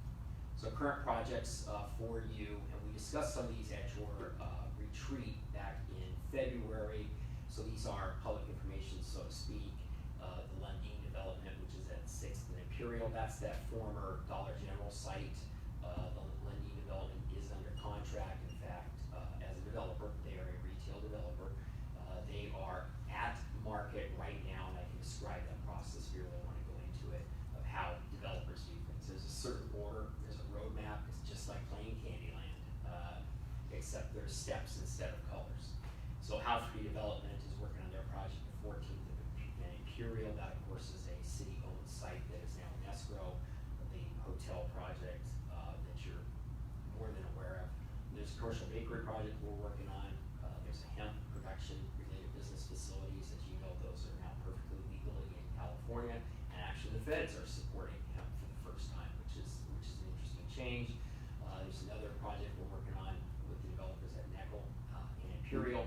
And then as you talked about at your retreat, you'll be bringing forward a park grant before the state here in the summer months, and we will be doing an economic impact analysis of that as part of our services if we continue on to support that, to show the state how your dollars will then turn into better things for your youth and for families in the community. So the service agreement that we have proposed for you is a 2-year agreement. We will continue in an active business recruitment role, and we can talk more about what we do with that. Also with more of a project management ombudsman role. The joke within the company is we're bilingual. We speak city and business. Some of you have heard me say that before.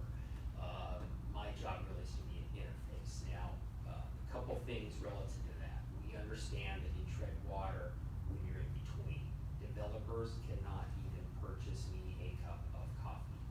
I will not take it. I will never wonder who knocks on my door at 5 a.m. wearing black suits, because they usually have silver bracelets. It's never happened, and it's not gonna happen. There's a line there, I'm compensated very fairly, I can buy them the coffee. And any of you who've traveled with our firm up to Las Vegas knows that we buy them a very expensive dinner once a year as well. But that's coming from our side to recruit them to do business in your community, not the other way around.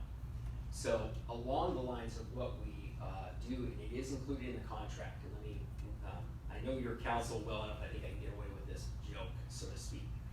I have watched more than one council hire consultants to help them with economic development for fairly large dollar amounts, and then fight over $500 as to whether or not to send that consultant to a specific conference, trade show, place to recruit businesses. Our travel costs, our entries into things like ICSC, in fact, your booth, your shared booth at ICSC at Los Angeles, which is now going back to San Diego, thankfully, your presence at the hotel conference in Phoenix is all included in our services. And you say, how do we do that? It's really easy. There's strength in numbers. We can essentially amortize those costs across 4 cities. So it actually works. Many of you have worked with those other cities and seen how we do it. And you know, a Smart and Final that's looking in Imperial isn't going to do that at the peril of Lake Elsinore, because they're 2 different markets. So it actually works. And on the insurance side, this is something I'm very proud of. We carry some insurances that, quite frankly, most in our industry do not, including embarrassing emissions policy, which is something that I hold dear because it does allow me to compete for federal and state contracts as well. Again, few people in the economic development world have them. They're not easy to obtain, and sadly, they're extremely expensive. $1 million worth of E&O coverage annually costs over $15,000. It is welcome to the real world, I guess. So that hopefully tells you what we have. In the future, I will put Palm Desert, California, parentheses, not in the IIE territory. We purchase our electricity from Southern California Edison, which cost me a small fortune, but that's a whole other topic. So I'll answer any questions I can about the process, what we do, how we've done it. You know, again, a lot of this is really for the new council members as well, because I actually cherish the ability to spend time with councils, because so much of what we do really is interfacing with brokers, developers, and your staff. I don't get to spend a lot of time with councils. You're the policymakers, you're the board of directors, you're the governance, not necessarily the implementers. And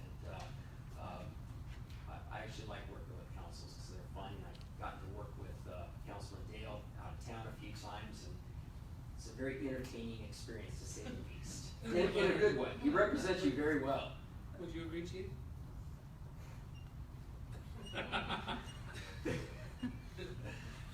All right, I'll answer any questions as I can regarding the contract and those types of things. I think that is better served through your city manager because he negotiated those with me, but I'll answer questions about our firm. Questions? Yes, thank you. I appreciate that presentation. As I am new to the council, what you do is very critical to our community. Obviously, right now, as I've heard Alvarado say several times, our mayor say several times that we are a veteran community at this point. We're greatly outnumbered by our housing, and we're not very well represented as far as businesses. So it's important that we have representation that is going to develop our community the way we would be proud to be represented. So do you have a 20-year vision for Imperial? Could I give you what I think where the community is in 20 years? Absolutely. We do things more in 5-year tranches, and it's because so many things change. Let me give you one example of that, and then I'll try and give you some sense of where I think you're at in 20. One tranche is this. 5 years ago, or 10 years ago, Amazon sold books. By the way, I bought a book on Amazon a couple weeks ago, and it was a small miracle because I didn't know they sold books there. But look at what Amazon's done today to upset the traditional retail sector. So you have to have some flexibility because things will change. Where's your community in 20 years? Look, the first thing is this. You have the absolute best demographics in the entire county by educational attainment, test scores, all those things that workforces, that employers are looking for and that retailers are looking for. And what retailers wanna make money, and how do they do that? Well, by marketing people with money in their pocket to spend. So, those statistics alone will continue to drive your opportunities from the retail side and for the job growth side. Your planning side has already done a wonderful job creating some commercial corridors for mixed use industrial, what we call flex space, versus California doesn't have a lot of traditional industrial going up anymore, we just don't. But we do have flex, what we call flex industrial. I think the big thing you're going to see over the next 10 to 15 years is continued growth with what we call youth sports tourism. Is big money, it'll continue to be big money, and those communities that have the facilities to host will then see influxes, whether it's softball, basketball, volleyball, those types of things. I think we talked about this a little bit at the retreat. When I was a kid, I walked a mile in my Pop Warner uniform to go to practice.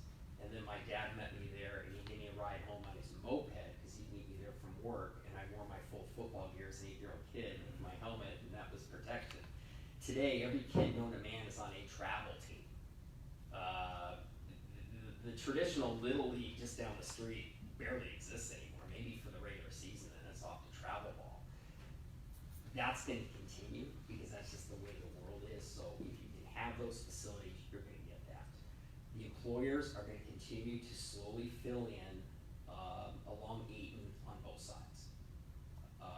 Now, from the retail side, you have, I don't want to say anything disparaging about Calexico, but they're not on the radar screen of most of the retailers, and there's some issues relative to that, relative to how they look at market demographics and uncertainty regarding the border. Now, Brawley's on the radar screen, El Centro's on the radar screen, and they've been on the radar screen for a long time.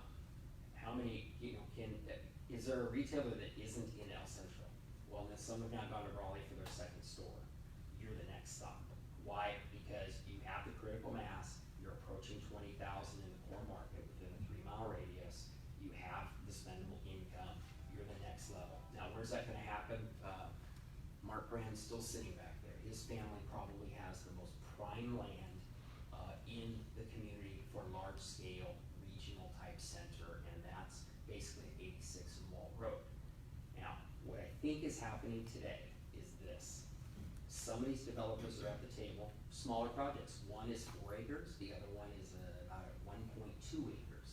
I think they're testing the market because both of these developers that are at the table working on those projects now are highly qualified developers who have a portfolio that make your head spin. I mean, Lundin has done target shopping centers, large ones with lots of out parcels and everything else. I think they're trying to test a couple things, and they do this in a lot of markets. Every developer does. Is the council stable? Is the staff stable? Do they get clear and concise answers when they come to the counter? Do their projects get approved in a fair manner to all sides? And can they get their projects built? And then on the other side is, did the financial markets perform? Meaning, could they get the capital they needed to build their projects to match their equity? And did they get the tenants that they need to have to be profitable? Some of those are in your control, some of those are not in your control. The good news is this, Mike Lundin called me today, phone at about 2:05. I think he just finished meeting with you. And he said, and I quote, "They don't make them any easier to work with." And he was speaking about you. That right there is worth its weight in gold, and here's why. It's the old, what we call 16-to-1 ratio. When somebody's happy, they'll tell one person. When they're not happy, they tell 16. That's a kind of a statistical deal out there. He does tell other people. And some of you have been around Mike Lundin at ICSC knows that he basically knows everybody. One thing I will suggest about the economic development world and the development world is whichever world each of you come out of, your city attorney goes to a city attorney's conference and he feels like it's like alumni weekend because he knows everybody and, it's a small world. It's the same thing in development. It's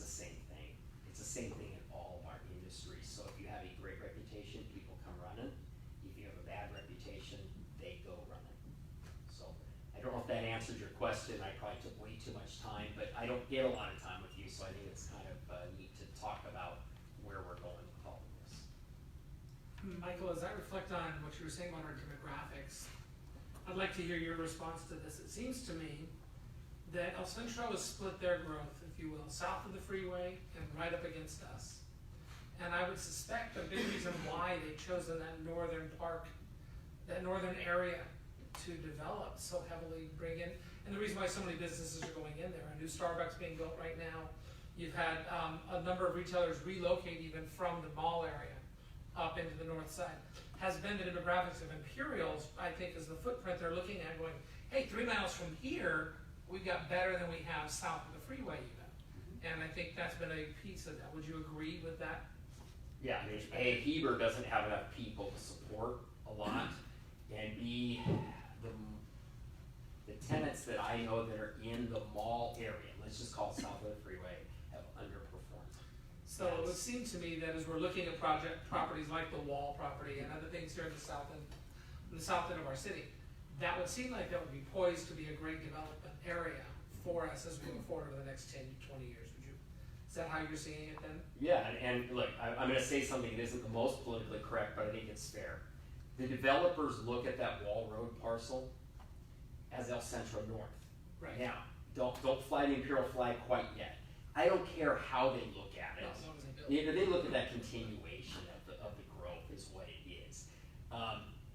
In reality, this is one of those things I have to tell cities from time to time. There are only 5 people in this room who really care what a zip code is when they do their shopping, and that's the 5 that are elected officials. That's just kind of the way it works. Certainly there's a lot of community pride, there always is, but if somebody wants to buy a new Toyota in the Imperial Valley, they gotta come to your Toyota store. It's kind of the way it works.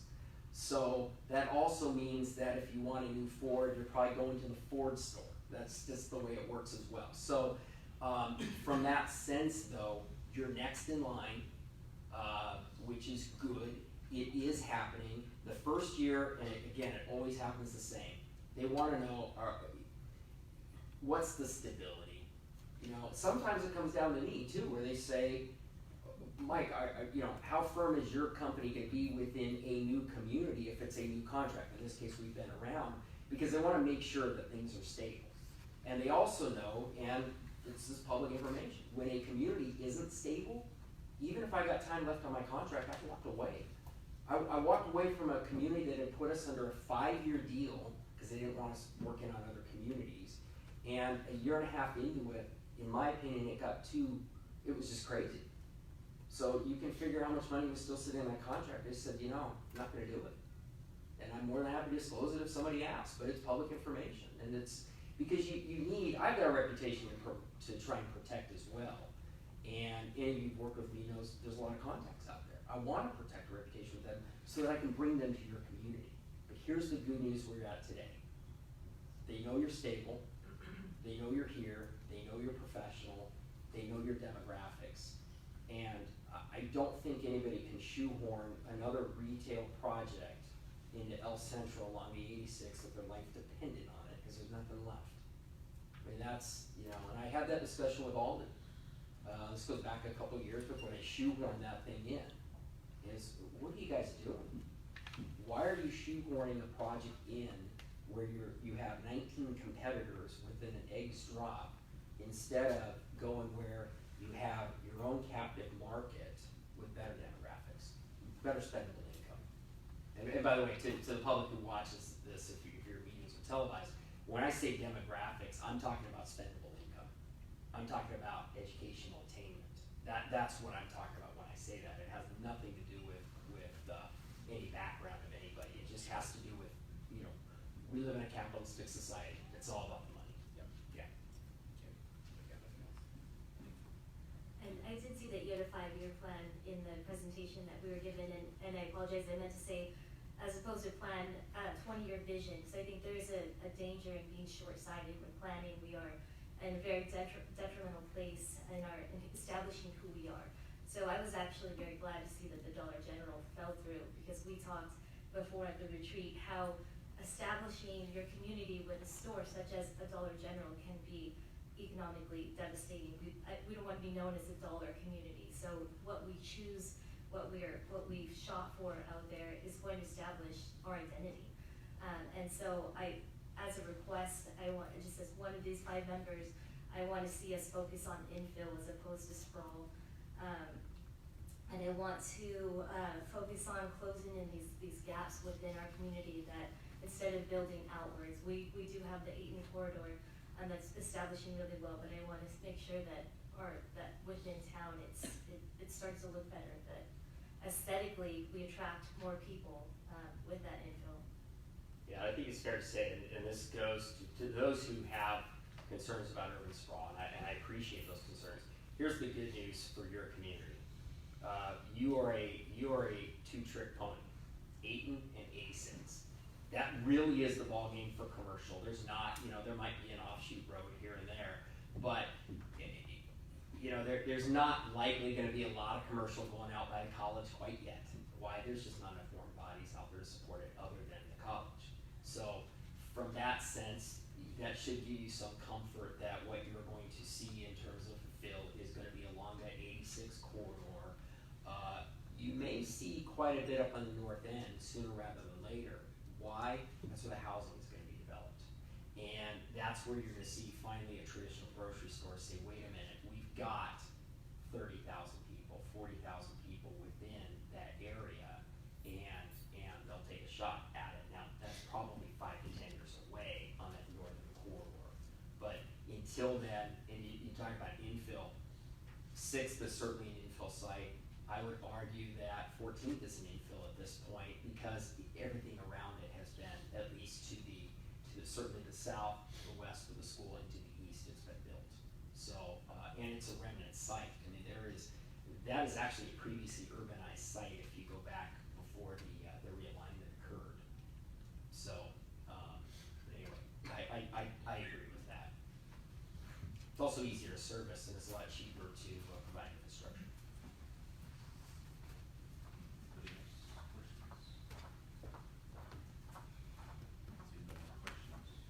I will make a motion to approve the development contract between Development Management Group and the City of Imperial. Second. A motion and a second, please vote.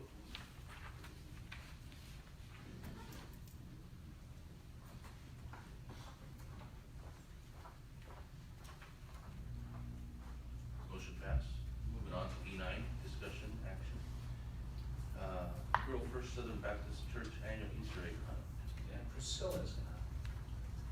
No, sorry. I was given the wrong information. It's Amber's fault. Sorry about that. Amanda needed one last. One last wrong.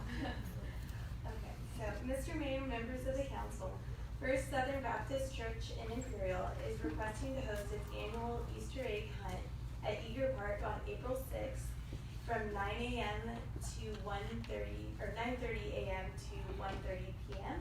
It's open to the public.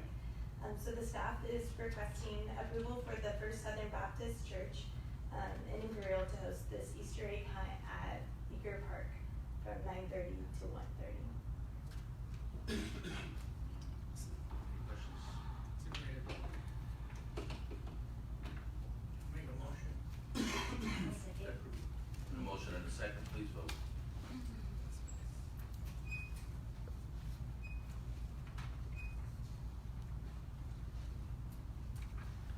And big thank you to First Southern Baptist Church for putting on this event for the community.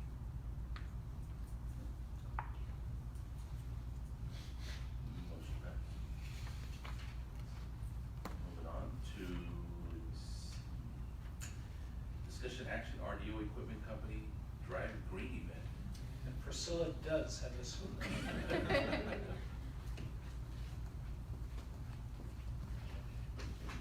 Mr. Mayor, members of the council, RDO Equipment Company is requesting to host its Drive Green event at Eager Park on April 13th, 2019 from 7 a.m. to 12 p.m.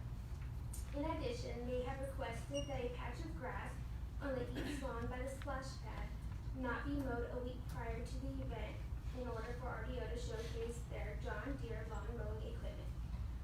This event is also open to the public. So staff requests approval for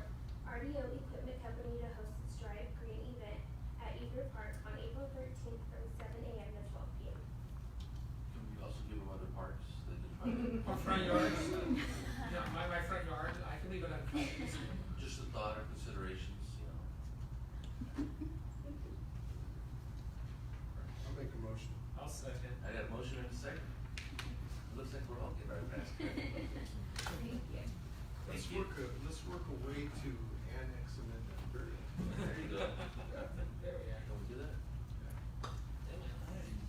Alright, moving on, E11, discussion action, State of California statewide park grant program.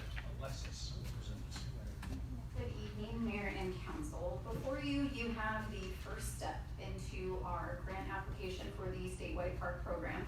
As we spoke during the council's retreat back on February 9th, we have every intention to apply for the max of this program, which is $8.5 million. We are allowed one application for the max amount. That is our intention to do that. We also would like to change the concept of Imperial Regional Park and Equestrian Center, the previous location of our intended application, to the City of Imperial's Community Park Project. That further encompasses the goals of the State Parks Office, but still keeps into perspective the regional concept of those that will be able to accommodate and service with this size of a facility. I was able to attend a workshop in Santa Ana on the 26th. Had every intention of attending the Friday before that, but they closed at 8 due to the snow and the ice. So driving up there was great, provided wonderful insight, and got some one-on-one time with the project officers. Talked about our project and was able to confirm that we will use the funds awarded for the Land Water Conservation Fund. We will be able to use it as a match since it is a federal administered process and not additional state funds. There is not a match requirement for this grant application, which is great, but being that we do have park impact fees that need to be utilized, as well as we have a federal component to this, it puts us in a great position for the competitive process. The resolution not only authorizes our application, it refers to the city manager as the authorized representative. So therefore, he will be able to sign the paperwork for the application, and that deadline is August 5th. Do we have an anticipated amount that we're going to be getting regarding that matching source? $750,000 if. Last week, we did receive information from the state/National Parks Office. We did have until this past Monday to submit our scope change, which we did. We made the deadline. It is now in the State Parks Grant Office for comment. We wait their comments and opinions on that, if there's any changes that need to happen. We did ask to change the name of the project as well as remove the equestrian component and expand the already amenities such as picnic tables, gathering areas, large open fields, sports, different things of that nature, walking trails, running, bicycling. They were very amenable to that. It's not actually necessarily changing the scope rather than removing one element. So the boundary map is still the same, the funding is still needed, so we just await if they have any comments to that. And we have added the National Park Service to our DC calendar, so we'll be knocking on some doors while we're there. I meant to ask this prior, has there been any outreach or contact with the Imperial Unified School District Board of Trustees regarding this application process and what we're looking at over there to see if maybe they would want to partner in on any development in that? So this being the first step of the reso that we are going to apply, our next step is community meetings. In those community meetings will include the Unified School District, will include the local leagues. We will also be having meetings in every single neighborhood within the city. Then we will have a site meeting where we do invite the regional aspects as well as local to talk about what we plan on doing there, to walk the site. There will be a portion of this application that we have to establish a volunteer program, and there must be a volunteer development component of this application, such as a community garden, but really the community is who will shape this plan. We will have to show the statistics. It will go into our application. That's why it's very important to do this reso early on so we can start the process of the community meeting and community input. Any questions? Comments? Very excited about starting that process. Thank you, Alexis. Make that motion. And a motion? I'll second. And a second, please vote.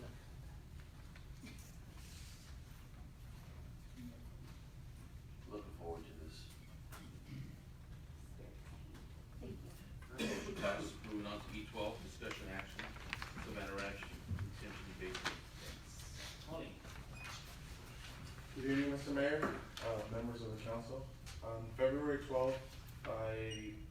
item for the building of the Savannah retention basin fence along the east side perimeter. And upon council's instruction, they wanted to see more options on what type of fencing material we would use to replace the existing, or what was the existing fence that was there. And the attached information, you see that I've provided 4 options. One being iron on redwood, vinyl fencing, just standard chain link privacy, and ornamental iron, which is what we have on the north side of that retention basin right now. And the fiscal impact of that would be anywhere from $11,000 to $84,000. And staff recommends for council to make a decision on what they think would be appropriate to build on that east side perimeter of that retention basin. And can I ask real quick, as the council gets ready for their questions, is this then accurate? The ornamental iron and wood fence potentially could be the most expensive option, is that correct? Yes. Were you given any information regarding potential longevity on the various fences? I was. The longevity wise, we would be better off putting either chain link or iron posts. 4x4 treated posts, whether it be cedar planks or redwood, would not last. The 4x4s, which are the supports of the fence, would not last as long as your commercial grade chain link fence post or your iron. And as I recall, this is gonna be fronting along the east wall of the basin, It is. It's adjacent to the central drain.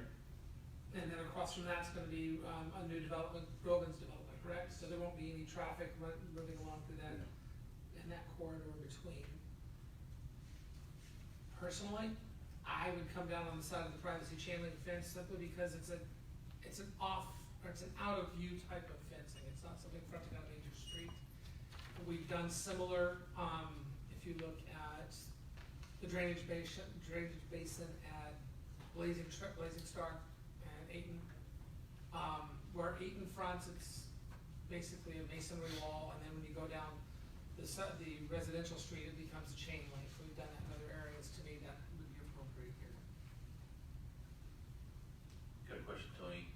On these estimates, how many companies submitted? I believe 3 submitted. Okay, so there is competitive bidding. Okay.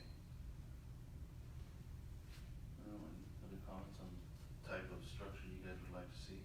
If it isn't visible, I agree with Daryl, just go with the most economic option.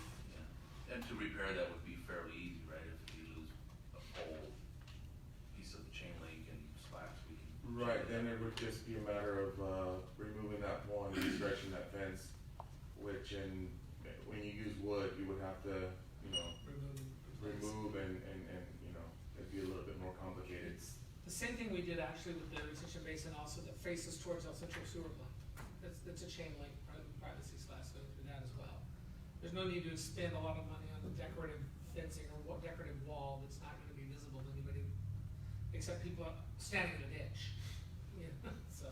One more recommendation I would have is to put in a taller post. It is a bit of a wind sail there, so if we buried the poles in ground 3 feet rather than the standard 2, it would give us a little bit more longevity on as far as when you have the high gusts of wind that comes in the area. I totally support that I approach. agree with that. The other thing I'm noticing here on your ornamental iron and wood fence, there is a concrete footing. Okay. Would this privacy chain link fence, if we decide to go that route, have a concrete footing? So we put those posts 3 foot in the ground plus this footing. Okay, so the way the footing would affect the cost of the overall fence and that stretch. So on average, it costs about $20 a linear foot to install fence. So you would be looking at double the price of the fence for the 12-inch curb footing. So it'd be $40 rather than $20 a linear foot. So it doubles the price of any application of fence we're doing, whether it be vinyl, wood, or whatever. With that footing, it just pretty The concrete poles that you're, I mean, the, metal poles you're talking about putting an extra foot in the ground, are you gonna make sure that they bring that up out of the soil by 8 or 10 inches too? The bottom of the fence. You're talking about the actual chain link? Yeah. Yes, yes. So what we're gonna do is we're gonna make sure that none of that is, on the ground, as far as the chain link fence So it goes. tends to eat those poles up. Yes, absolutely. Get it above it. Okay. That's a good idea. Yeah, that's good. I'll make the motion to approve going with the privacy chain link fence as suggested and described, including the extra height on the post to be sunk deeper into the ground. Second. Motion and a second. So will we get a new quote or take it to city manager, how does that work? Yeah, so I can, give you guys, numbers on what it would cost to, put in the actual extra foot. It is gonna impact just very little on the posts. The chain link is the same, everything else stays the same except for the extra foot of post, yes. We will we'll go out to bid. We'll put together a packet and go out to bid for this. So you'll approve whatever. The final bid. Great. Okay, Thank you. with no change orders. That's the exclusion on the bottom. Yeah. Thank you. All right, moving on to E14, discussion action memorandum. 13. Oh, yeah, 13. Skyland's Blackwell, yeah. Oh, 13, yes. E13, discussion action, Sky Ranch block wall repairs. Amber will present this one. Mayor, members of the council, Pyramid Construction submitted their notice of completion of all work for the Sky Ranch wall project per the construction services agreement as of January 21st of 2019. Staff requests council to accept the Sky Ranch wall project as completed by Pyramid Construction and authorize the filing of the notice of completion. So moved. Motion? Second. Second? Please vote. Yeah, looks great.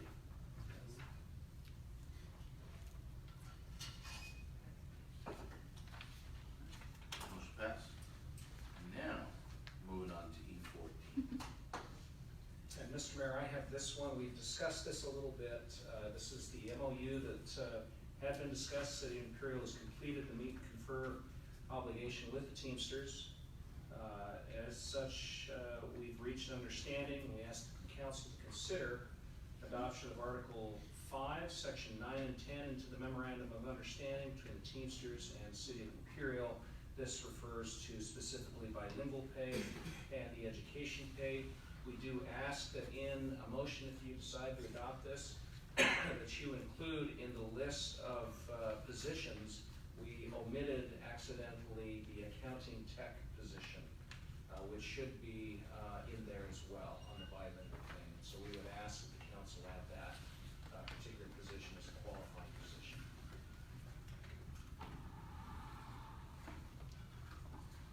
There is some obviously some customer interaction with that position, so I will stand for questions if you have. Questions, anybody? No questions, but I just want to enter into the record for anybody that may be watching online that what we're talking about is a program that would allow us to offer compensation, if you will, to encourage our employees to continue their education, to continue to take classes that will benefit the job and benefit the public here in Imperial, as well as compensation for those who are required and expected to use bilingual communication skills on the job. It's a service that we often need, and it's only appropriate, I think, to compensate those who are putting in extra effort on behalf of the community because they have that extra ability, but they will have to certify with that. It's not something we just take for granted because you grew up speaking it. We want to make sure that you're somebody who's actually able to translate appropriately, properly, so that we're conducting business the right way. I know that sometimes either of those can seem controversial to some people who aren't in the conversation as you're talking about this. But that's where this is coming from. If anybody has any questions, they should contact us about that. So with that, any other questions? Comments? move to approve resolution number 2019-06, including both amendments and adding in the office that was omitted. County tax. It was recorded earlier. Got a motion and a second, please vote. That's my ADD, it can only go so far.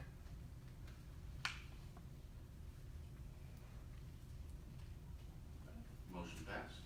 Moving on to E15, discussion action, City of Imperial Volunteer Program. This will be Alexis. Hello again. So before you, you have the volunteer program policy and handbook, as well as a resolution to approve providing workers' compensation. The city had adopted this resolution back in, Deb, correct me if I'm wrong, 1996, about that time, to go into the Workers' Compensation Act. But there have been some adjustments as to workers' compensation, as well as the volunteer handbook, as governed or provided by the JPIA, our Joint Power Insurance Authority. They had sent this out. There is defined age brackets. At one point, they had allowed or maybe didn't have a opinion or position on allowing minors of a certain age, under the age of 15, to participate as volunteers for the city. They have now come out and said, obviously, it is better to have a set policy age bracket for age 15 to 17 and a half, and then 18 and over. So before you, you have those two age brackets. These policies do govern our volunteers for our reserve officers, our Explorer program, our library, as well as interns. And so that's what's before you to adopt today. And I'll stand for any questions. I'm gonna ask, cause I didn't see it on there. What about like, scouts, like the, Mr. De La Mora that was here earlier? Sometimes they gotta do volunteer work, and some of those, young men are under the age of 15. How would they qualify for something? It is not recommended for them as individuals. Now, if they, as a scout with a certain troop, wanted to come in and partner as a volunteering agency, then it would be up to the guides of that to join with the city in whatever that endeavor may be. Great. At least it gives them an avenue to try to get those merits. It does, yes. Thank you. And it's the workers' compensation side that Correct. state that we shouldn't cover those that are under the age of 15. It's not advised. Thank you very much. Questions? Comments? Concerns? Sounds good. I'll make a motion to approve. I got a motion Second. and a second. So this is for the handbook. Right. Policy in the handbook. There are two actions. Please vote.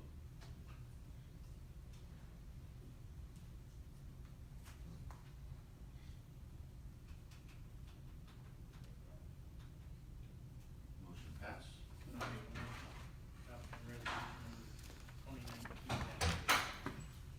I got a motion Second.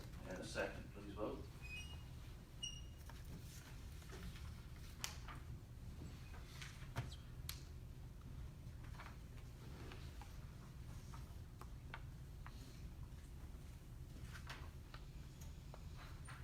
Motion passed. Moving on to E16, discussion action ratification of consideration to be paid for the acquisition of right-of-way for installation of water and sewer facilities. Dennis will present this one. Yes, Mr. Mayor and Council, a couple of years ago, the city acquired a right-of-way in between the area of the Claypool lift station and Clark Road for the purpose of placing water and sewer lines. The city accepted the grant of easement and it was recorded, but we found that the council at the time had not approved the agreed upon compensation to be paid. And so that's why it's before you today. The arrangement that had been made was for $20,000 consideration to be paid, so we ask that you ratify that arrangement that staff at the time had made. Questions? Comments? I'll make a motion to approve. Okay, got a motion? Second. And a second, please vote.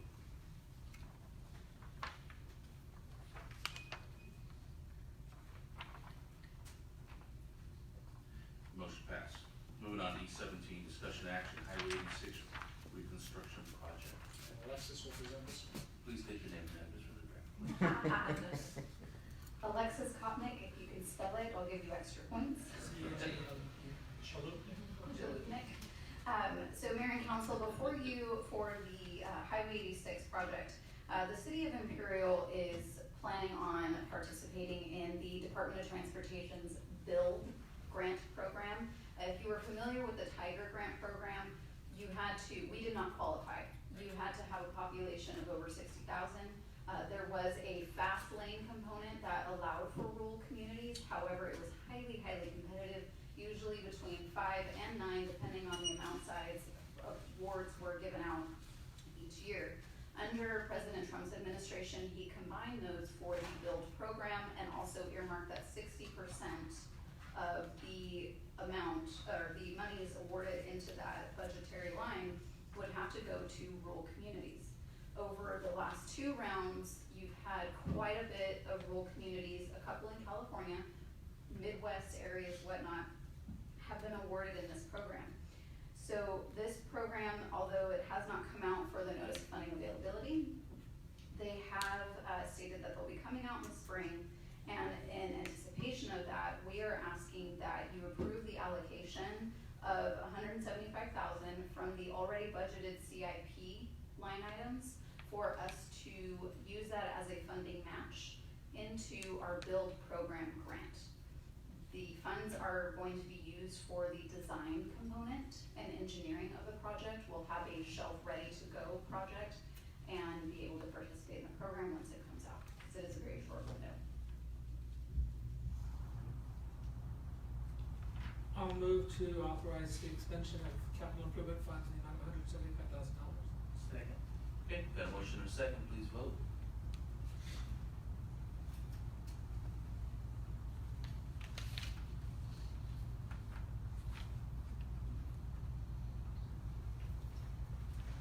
And then I will move to authorize the staff to seek bids for the design and engineering of Highway 86 beautification and reconstruction. Second. Got a motion and a second, please vote. And we will work with ICTC and their active transportation culvert projects with this as well, to include active transportation components, pedestrian and bicycle ways throughout our 86 corridor. I'm assuming that whoever we work with in terms of beautification and design, we're gonna be putting together some sort of subcommittee to look at this? Yes, that will most likely be a component in the grant. So I'm gonna wash my mouth now, I voted for something Trump did.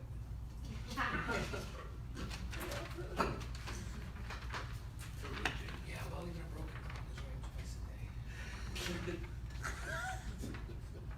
All right, so motion passed, moving on to T.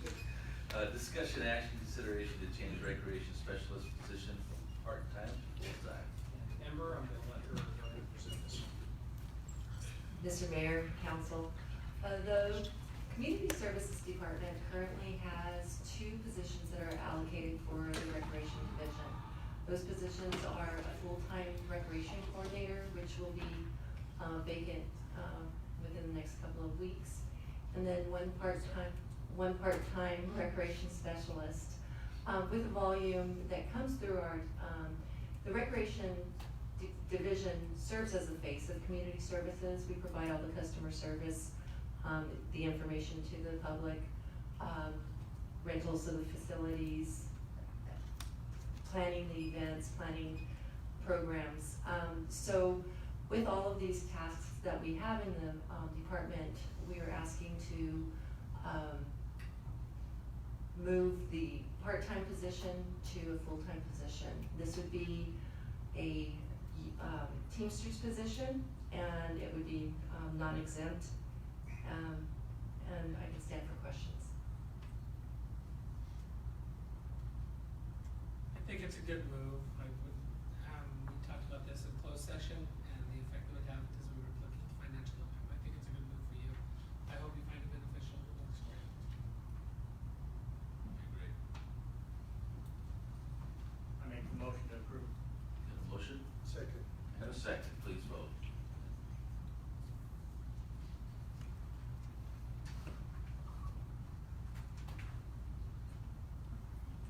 All right, motion passed. Moving on to E19. It was really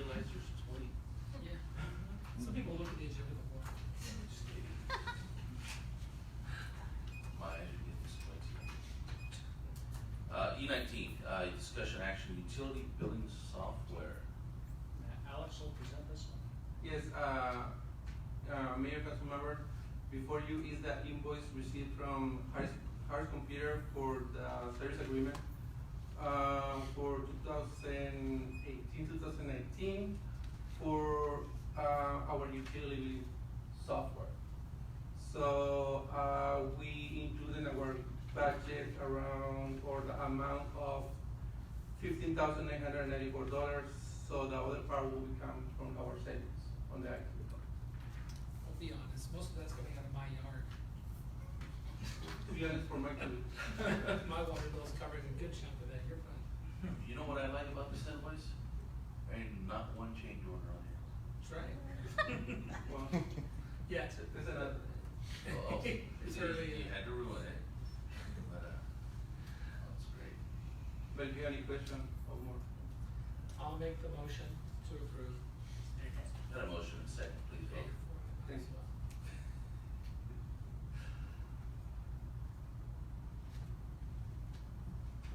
Alright. Alright, moving on. E20, discussion action, donation of the Mini Express electric train. Amber will present this one. Mr. Mayor, members of council, the Family Treehouse Project ceased operations in 2015. One of the Family Treehouse's assets was the Watman Mini Express electric train, which was purchased in 2008 in the amount of $77,000. On July 3rd of 2015, the Family Treehouse Board requested the train to be transferred to the Child Abuse Prevention Council to be used at the annual Children's Fair, community markets, and benefit events. The train has been in storage since then, and the CAB Council has taken action to donate the Mini Express train to the city of Imperial. CAB Council has requested that the city provide free train rides at its annual Children's Fair, which is held during the month of, in May each year, April. In addition, the Department of Community Services will utilize the train at Imperial Market Days to provide free rides to children and families. The train will also be used for programs at the library, the community center, and special events. We are requesting that the city council accept the donation of the train. I just realized Christmas parade, I rode in the cold. There's a reason. Yeah, I just caught that right now. I'm just figuring that post-market day Uber rides home. Good, a lot of people. I made a motion. Got a motion. I'll second. And I got a second. I kinda wanna vote no on this just because it's electric. But Robert needs a job, vote yes. We can burn something. it's too much like a Prius. Yeah. Did you guys already I'll vote? allow you to drink when you're writing it, just so we can use it. Did you guys already vote? Right. James vote? I didn't have, there we go. Okay, good, cause tonight, no I knew one's it. voted no, so I'm voting no. Just because it's electric. I get it. Priscilla is not writing no. So when he asks for a ride, say no. It's too PC, I don't like it. All right, so moving on to F1. Mayor and council member report, so we'll start with Gino. Not much to report here. The fair seemed like it was a success. I really liked the booth. I volunteered there a couple days, and it seemed like it was a really nice area. A lot of people went through there, so thank you to everyone that made that happen. That's all I have on my end. Great, thank you. Mr. Tucker.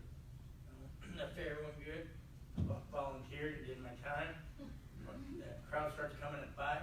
That's the time I got off. We had a good time. Wow. Mr. Dale? Not much, just, was thinking tonight, you can go through and name everybody off the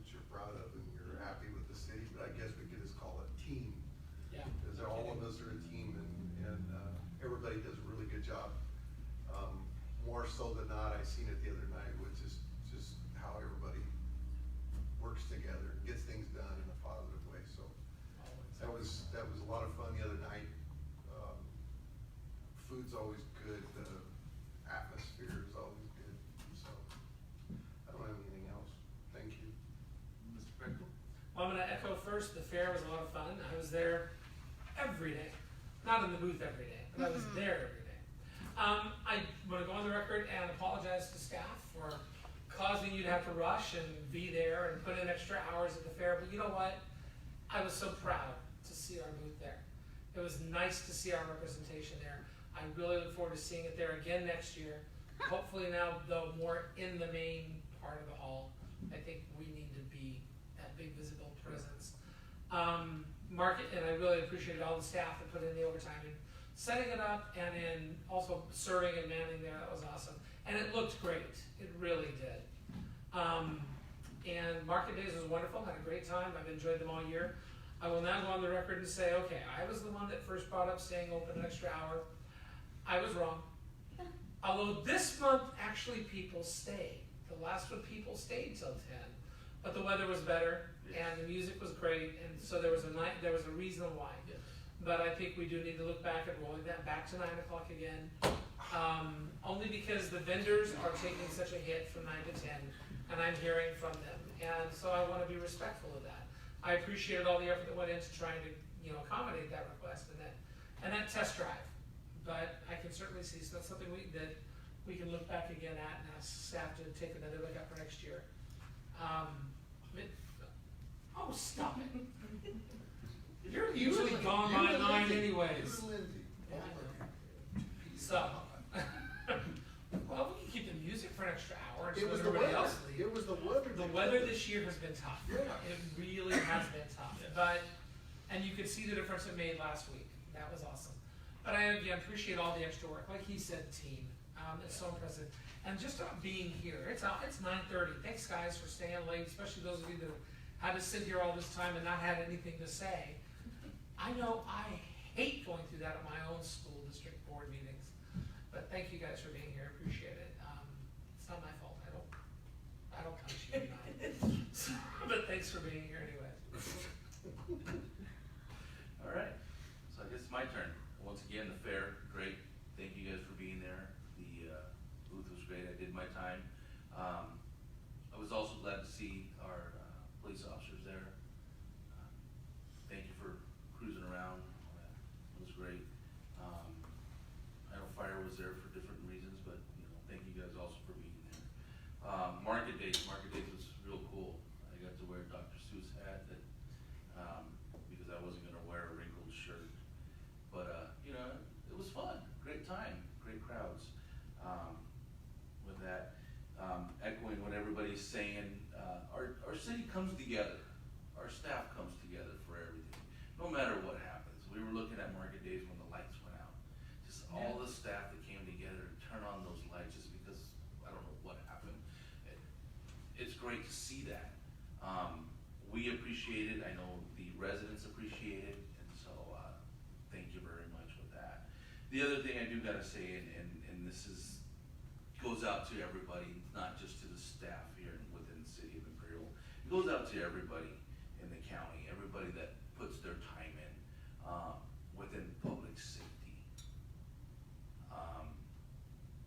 They go through a lot sometimes, they see a lot.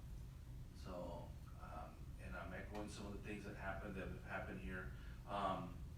So, we see them, they going by and doing their job, but we never stop and think what they're really going through and what they're really seeing.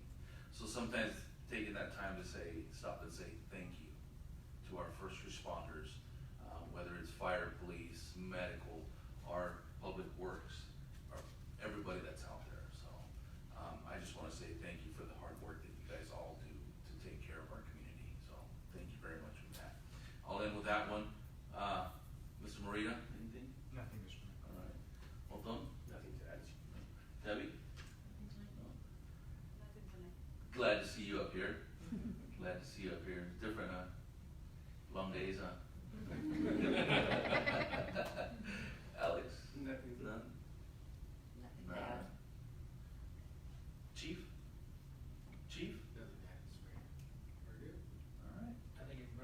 That's what it sounds like. I don't dare add anything else either. Any questions for us? Matters? Nothing? Then we got Alexis back there. I think I said enough. For everybody. I said enough during the meeting, I think we're good. Chris? I'll keep mine very, very short. Thank you very much, sir. No. As you know, recently we just had the naming of the airfield. We're now officially Brashear Field. That was an incredible event. We want to say thank you to Alexis for coming out, to Stefan for lending us her talents for a day. That was incredible. I was happy to get her out of the office. Excellent, excellent. The following week we had the air show. We had an expected attendance of 20,000. We're still waiting on the final numbers to come in, but that was just a perfectly executed air show this year. Those of you who came out saw Shockwave on Friday night. That was huge. That was big. Upcoming, I just want to let you know that while the Blue Angels are gone, the Marines are now coming. We're starting the biannual exercise, WTI. They'll start arriving next week. They'll be here in full force in April, so do expect a lot of flying. When you have more squadrons here, you'll have more aircraft in the air. And that also means so long as Imperial County Airport is providing a free pizza with fill-up, they will be parking over there to get gas. And I'll stand for any questions you might have for them. Thanks. Damon, anything? Nope. All right, one last thing. Amanda, why don't you step up real quick?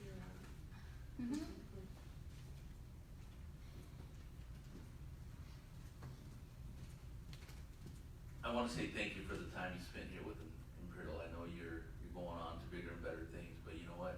Your service and your dedication and commitment to the city of Imperial is greatly appreciated.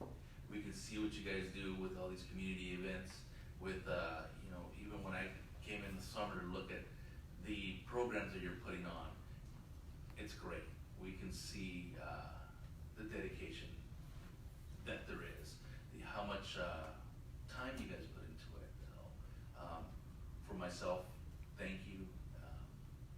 I'll let them speak for themselves. Look forward to seeing your adventures continue. We appreciate everything you've done. You've been a real asset. And just a bright smile. So thank you for what you gave us all this time. Good luck. We're going to miss you. Send us pictures on your trip. Yes. But it follows Thank Juan you. Darrell. You always had a really nice smile and you were very friendly. So thank you so much for everything you've done. And good luck in your future endeavors. Thank you. Thank you very much. Good job. So, Round of applause. thank you.